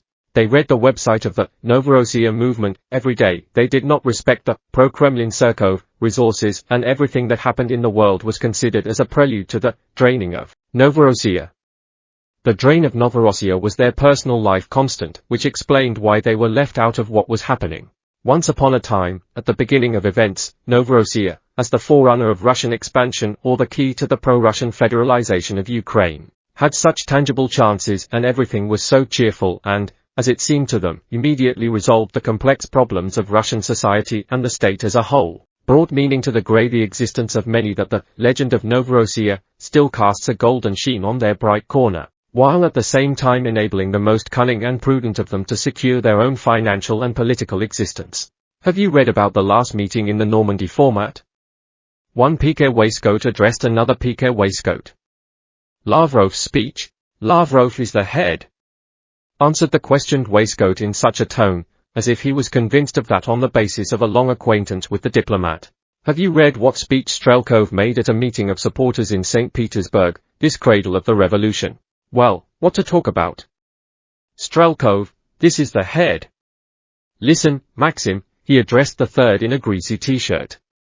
What can you say about Strelkov? I'll tell you frankly, the shirt answered, don't put your finger in the Strelkov's mouth. I personally wouldn't put my finger on it, and, not in the least embarrassed by the fact that Strelkov would never have allowed Maxim to put his finger in his mouth, the shirt continued, but no matter what you say, I'll tell you frankly, Babkin is also a head. The piqué vests lifted the shoulders. They did not deny that Babkin is also a head. But Dugin comforted them most of all. Dugin, they said passionately. That's the head. He, with his Numakia project, with the idea of battles between tradition and modernity. I'll tell you frankly, Monsieur Jaeger, Maxim whispered, everything is in order. Malofeev has already agreed to Novorossiya, but do you know under what condition? Piqué vests gathered close and stretched out their chicken necks, provided that Odessa and Mariupol will be declared free cities. Malofeev is the head. After all, they also need ports to sell their coal and metal to someone. We will sell through the ports. At this announcement, the eyes of the assembled patriots gleamed. They have wanted to sell for many years. Strelkov is the head, they said with a sigh. Dugin is also a head. When our hero woke up from his thoughts, he saw that an unfamiliar Novorossian, in a crushed cap and greasy camouflage with 24 multicolored chevrons, was holding him tightly by the side of his jacket. The fake award bar with foam rubber and plastic signs of non-existent award slid to the side, and through a large hole in the open jacket one could see the outlines of the flag with crossed stripes on it and the profile of Stalin with the monogram, I will not forget the ice campaign. And I'm telling you, the mummer shouted in his ear, that Putin will not fall for this bait. He will not fall for this bait. Do you hear? Reshetnikov is the head. Rushed after. And Oksonov is the head. And the truth was that the main real motive for such behavior among the bulk was fear. Fear of death, injury. Or the fear of being banned from entering Europe, America. Fear of sanctions or possible criminal prosecution. But always a banal fear. And I personally knew a lot of those who were simply afraid of deeds to prove their pathetic rantings. Late autumn of 2014. For 3 days I managed to escape to Moscow. You need to solve a number of work issues and see your family. Evening in one of the Moscow restaurants. I look at the carefree Muscovites with dazed eyes, feeling like a cadet of a military university. who went on leave for the first time after the quarantine with KMB 56 and was amazed that the world does not walk in formation, in uniform, sleeps not only after lights out and does not salute the senior in rank. Reflexively I bend down from loud sharp sounds. Opposite sits the one who invited me to the restaurant, whom I consider my friend. We are talking about Donbass, people and their troubles. Vladimir is excited. Adjusting his glasses and gesticulating, he demands to take him with him to Donetsk. Wow, why are you doing this? And why do you need it? Why did you go? Volodya, well, we've talked about this many times. I have reasons for a cart and a small cart. I am Ukrainian, and for me, what is happening there is real. Odessa is my native city, and one of the impetuses for the train was the events of the 2nd of May. Yes, I couldn't do it any other way. Every day eagerly read the news about this war. Jump from site to site. Seek out grains of truth in the streams of lies and propaganda. I could not indifferently look at the photographs of the murdered children. At the same time, to understand that events of a global scale and consequences are taking place nearby, and at this time I spend week after week in empty worries. And I believe in Russia. I believe that once again, through grief and suffering, she will be reborn. With an integral and important part in the form of Ukraine, which I love too much to watch from the side as it slides into the irretrievable swamp of militant madness. That's why I'm there now. Why do you think it's different for me? What, am I a freak, or what, who looks indifferently at the death of people? Or do I not want to participate in something big? Moreover, I am sure that I can come in handy. I'm thinking about what really can. A military pensioner, a colonel with considerable experience in operational work, who now holds one of the middle-level positions in an industrial corporation in Moscow under my patronage, he can really give a lot to Donetsk. I really need a pedantic and caustic leader in a good way, on whom I could rely without looking back. On the other hand, I know his family well. And if something happens to him, I will not forgive myself. It is one thing to be responsible for your life, and another thing for a friend. I dissuade Vladimir from his decision for a long time. He balks. He talks about patriotism and human destiny. Talks about the honor of the officer and that he feels the need for it. I hesitate. Having left for Donetsk and continuing this conversation in fits and starts by telephone and Skype for quite a long time, I will dissuade Volodya, and he will continue to insist. As a result, I recommend that he take the initiative himself, and I will support it. And so it turns out. We are considering Vladimir for the post of First Deputy Minister of State Security of the DPR. My deputy. For several months, Vova has been preparing to go to the Donbass. At work, he arranges a long vacation at his own expense. Everyone knows that he is going to Donetsk. Admiring women groan about his dangerous decision, stern men simply shake hands and hug. He buys several sets of uniforms, a bunch of medicines. He becomes harsh and mysterious. Everyone around understands. Vova goes to war. Our hero. Our protector. At this time, I am preparing a workplace for my now in every sense of the word fighting friend. I'm setting up my office. I appoint a secretary for him. I put 2 cars in reserve, for him an escort. I select bodyguards according to height and build. A relatively comfortable place of residence has been chosen. And most importantly, I am keeping the very position of my first deputy for operational activities vacant. I don't prepare a replacement. For what? A trusted friend is coming to see me. Therefore, the presence of another competent deputy for operational work can put an end to the implementation of my friend's decision, on which he insists so stubbornly and for a long time. And so the Debaltsevo operation ended. A truce has been declared. And finally it was possible to recruit in Russia the first small batch of retirees who agreed to participate in the further construction of the MGB. So what happened when the main hot phase of the war has passed and the key stage in the creation of the department has been overcome? Still great, guys. No joke, guys. There is still a lot of work ahead. The first steps, albeit important ones, have been taken. The main star in the group, of course, is Vladimir. A day before the departure of the group. Skype message. I weighed everything and decided to cancel the trip. Wow. I, as they say in one joke, have never seen such numbers in the circus. Motive, Vova, what is the motive? And here comes the wild thing. Until recently, my friend, it turns out, believed that in this story he would be able to receive some material bonuses. I thought that at the last moment it would turn out that this event had serious preferences. And when it turned out that there really were no gingerbread, but only what our parquet officers love to talk about at feasts, the honor to serve, and, if necessary, to die for the motherland, then it all ended right there. And to the last, the version about altruistic motives was voiced to me. And here on you. Crap. How so? I had to hand over the cases to him in the future. This position is vacant. I have everything lined up for the arrival of Vladimir. After my assurances, they are waiting for him behind the back in terrible impatience and consider him a desirable boss. We have to fix everything in fire mode. As a result, the chain of events built up because of what happened will lead to serious problems with the ministry, the murder of my deputy for personnel, Oleg Kazak, and a number of other tragic incidents. So I didn't have a friend. Moreover, man is prone to self-justification. Therefore, cowardice, destroying and withering, beyond the far threshold of which there is no longer its own fault, but there is only the world as a whole to blame for your weakness and meanness, and the one whom you betrayed, in particular, becomes a new fact of being. A world where self-justification is always higher than the recognition of one's abomination. Many were afraid to go to the Donbass.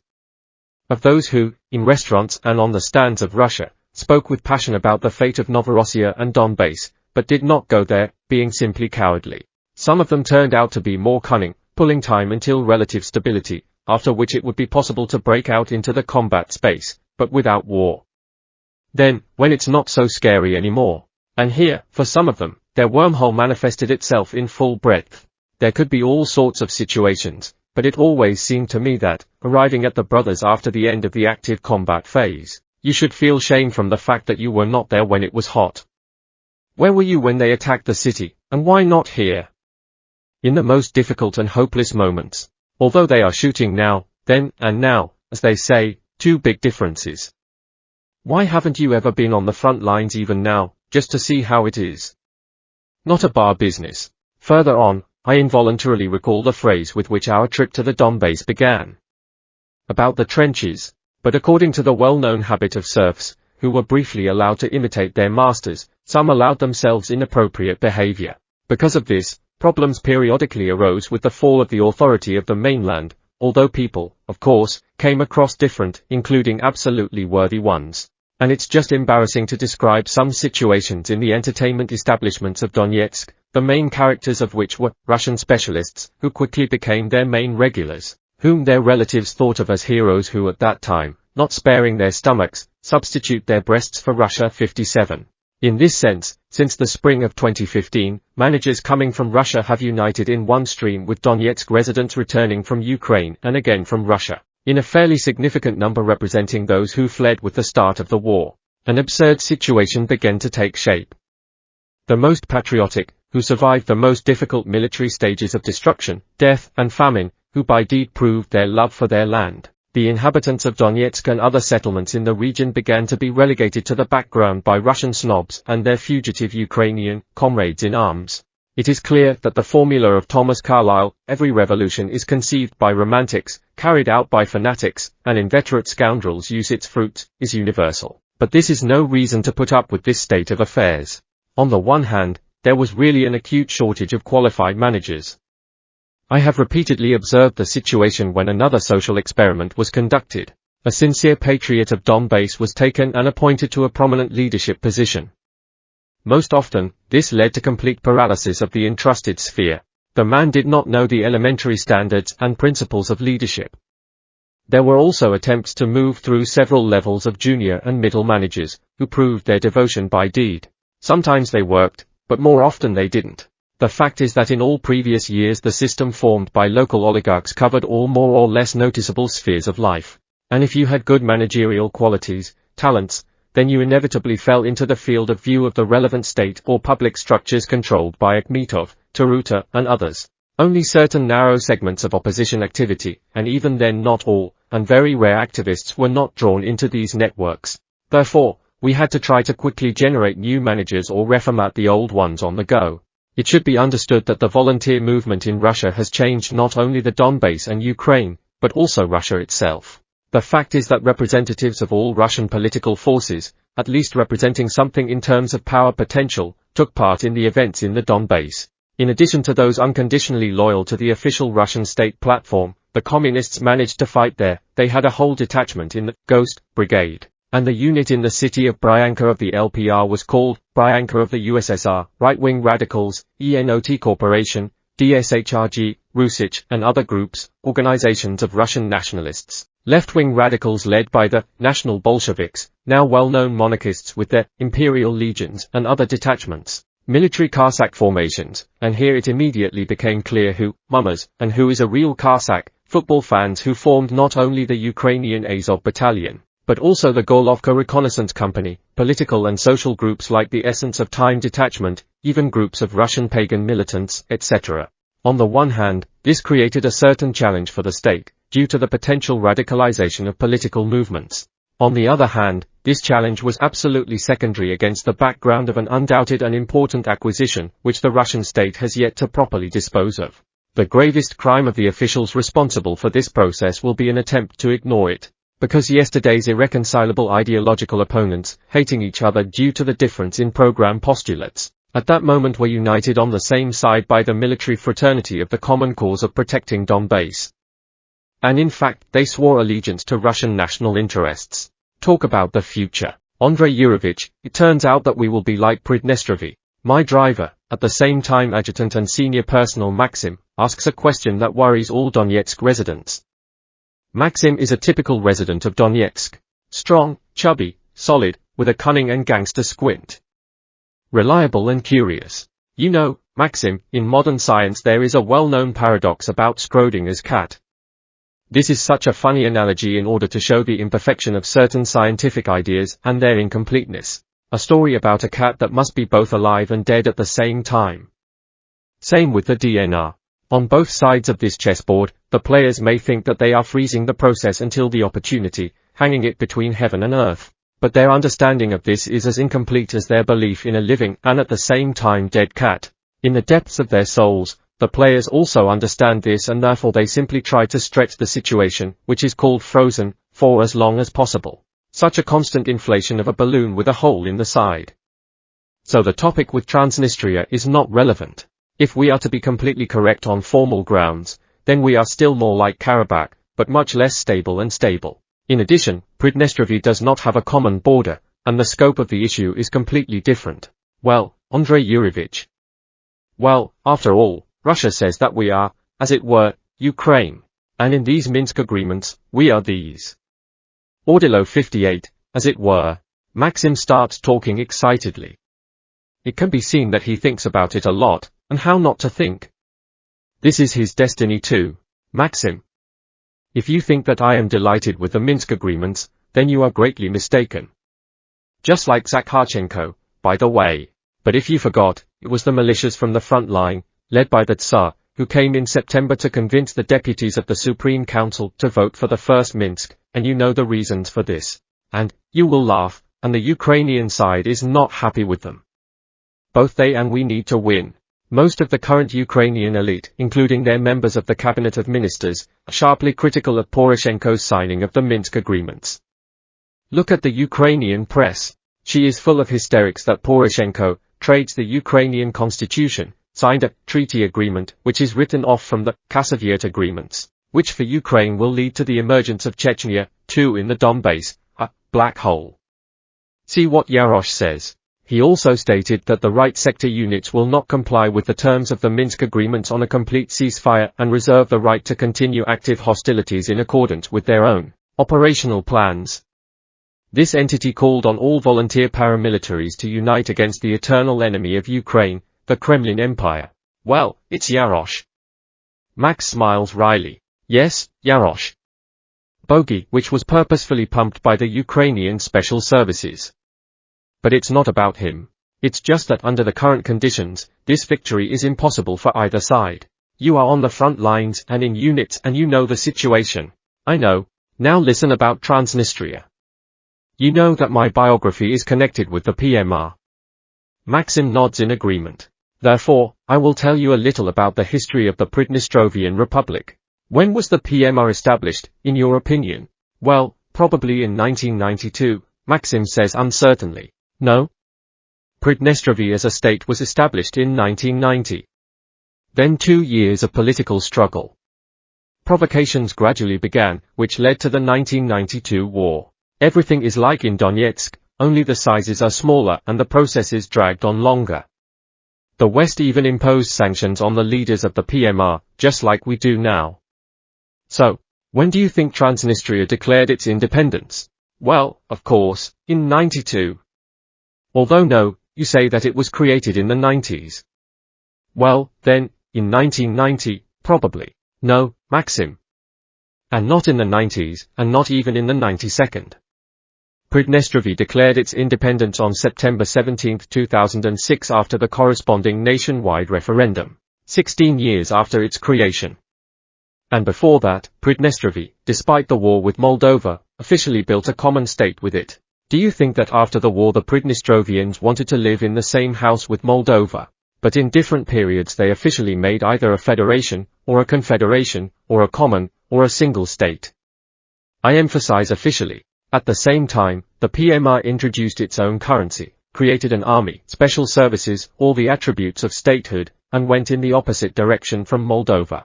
Because diplomacy and reality are far from the same thing. But at the same time, there were heaps of plans and roadmaps for settlement and unification in the Transnistrian issue. Primakov, Kozak, Yushchenko, and others didn't understand. And why was it necessary? You see, there is such a boring phrase for everyone. Politics is the art of the possible. That is, you need to act within the limits of what is achievable, and not fantasies. It never happens in life that everything goes just the way you want, especially if there are a lot of people around with opposite goals and desires. And especially if this pile of resources has a lot, and the desire to make you feel bad even more. Therefore, if you want to achieve serious results, then you have to maneuver. Otherwise it will be like the proverb. You want everything at once, but you get nothing and gradually. That is, it was necessary to. Damn, so, but why, really? Well, look here. Thanks to formal statements about a common state, in 1997 Pridnestrovi was able to sign a memorandum with Moldova with the support of Russia and Ukraine, in Moscow, which allowed the republic to conduct independent economic activity and generally legalize its independence in almost all areas. The PMR, of course, is not Donbass, but there is also a developed industry there, and a very large part of its products are exported to the West. This gave a number of opportunities for Transnistria, including thanks to the negotiations, it gradually became officially an equal party to Moldova. And this is very important. The DPR has just begun to move in this direction, and without the Minsk agreements it is impossible. After all, before this Minsk, the DPR had no rights at all. We, according to Kiev, were pure terrorists. And now they are negotiating with us, there are some working groups. It is clear that there is still little sense from them, but water wears away a stone. We don't fight for the sake of fighting. In such matters one must do without musketeers, because behind us are the civilian population, children and women, and the whole of Russia, in the end. The question of responsibility is very big. Moreover, you know very well that for those who really want to fight, Minsk is not a hindrance. It's just that many want not to fight themselves, but that guy. And those who demand the abolition of the Minsk agreements do not want this at all. For them, the abolition of Minsk implies the official entry of Russia into the war with Ukraine and the entry of Russian troops. Because you perfectly understand that without this, the abolition of Minsk after some time will lead to a likely threat of our military defeat under the existing conditions. And in this sense, the agreements to a greater extent constrain Ukraine. That is, the fact that we signed under this Minsk does not mean anything. Promise, Maxim, as you know, does not mean getting married. Maxim nods in agreement. I answered his questions. About the introduction of troops. Oh, how hot summer of 2014 we were waiting for the entry of Russian troops. Every day was built on a feverish expectation of a message about him. It seemed to us then that there were all the conditions and prerequisites for this. And falling asleep and waking up in anticipation of an airstrike, to the sound of single shots, bursts, mortar and artillery explosions, we waited. We were very much looking forward to it. The less hope for input remained, the more hopeless the perception of reality became. Only those who were there from the end of June to the middle of August 2014 can understand this state. a mixture of hopelessness and a desperate readiness to fight in the end. Constant pressure, uncertainty. There are a lot of speculations about the surrender of Donbass now. This rhetoric of different people. And frank opportunistic scum, and pure naive patriots. I myself often catch myself thinking that things could have been different. Could. At such moments, I recall a conversation with one of the statesmen, who explained to me the position of the authorities. Andrei, your education allows you to think systematically, and life experience is appropriate. Things need to be looked at from a wider perspective. Here look. My interlocutor takes a sheet of paper, a pencil, and divides the paper into two parts. Above one writes for, on the other hand writes against. It looks like this. Behind. 1. The presence of a legitimate president of Ukraine under control. 2. General mess in Ukraine. Weakness and indecision of the armed forces. 3. Pro-Russian sentiments in a number of areas. 4. Signs of emerging structures to counter the junta. 5. The bright patriotic mood of the Russian society, inspired by the Olympics and the Crimea. 6. Stable financial position of Russia. Against. This is where it gets trickier and more interesting. My interlocutor thinks for a few seconds, puffs on the elegant briar pipe, leans back in his chair and continues, because none of the 4 positions is the dominant factor in making real political decisions. And that's why. The pencil slides across the second half of the sheet of paper. The dignitary comments on short notes with his voice. First, Yanukovych got everyone. The wild level of corruption, stupidity, betrayal, imperious snobbery with a large touch of Erkaganism was already intolerable to anyone. You know that the eastern regions equally hated both Maidan and Yanukovych and his oligarchs. Even the Maidan, which overthrew him, he managed to create himself, when at the beginning of the events he was on the other side. Moreover, even after the flight of Yanukovych, a significant part of the protesters were simply not ready to stand under his banner, and if this happened, such a structure would quickly fall apart. Clearly faster than we would have achieved our goals. Janek himself was unable to take this banner. And even be with the banner. To hysteria, to the animal screech is not ready. As an image, it could be modeled, but only if more significant factors coincide. The maximum that was squeezed out of him was a letter dated March 4, where he asked Putin to use troops in Ukraine to restore order, although, according to the Ukrainian constitution, the issues of admitting foreign troops were within the exclusive competence of the Verkhovna Rada. But we tried to shoot off the positive charge of this letter in the course of the reunification of Crimea. Further with this character is just emptiness. Second, the official entrance to Ukraine meant its actual annexation. Further, the problem became primarily economic for prosaic reasons. The economy of today's Ukraine is absolutely unprofitable. In this sense, it is similar to the Russian one in the early 90s, when Russia frantically begged for loans from the West, but only worse. Not a single monthly social payment in the independent can be carried out on internal resources without loans from the IMF and other organizations.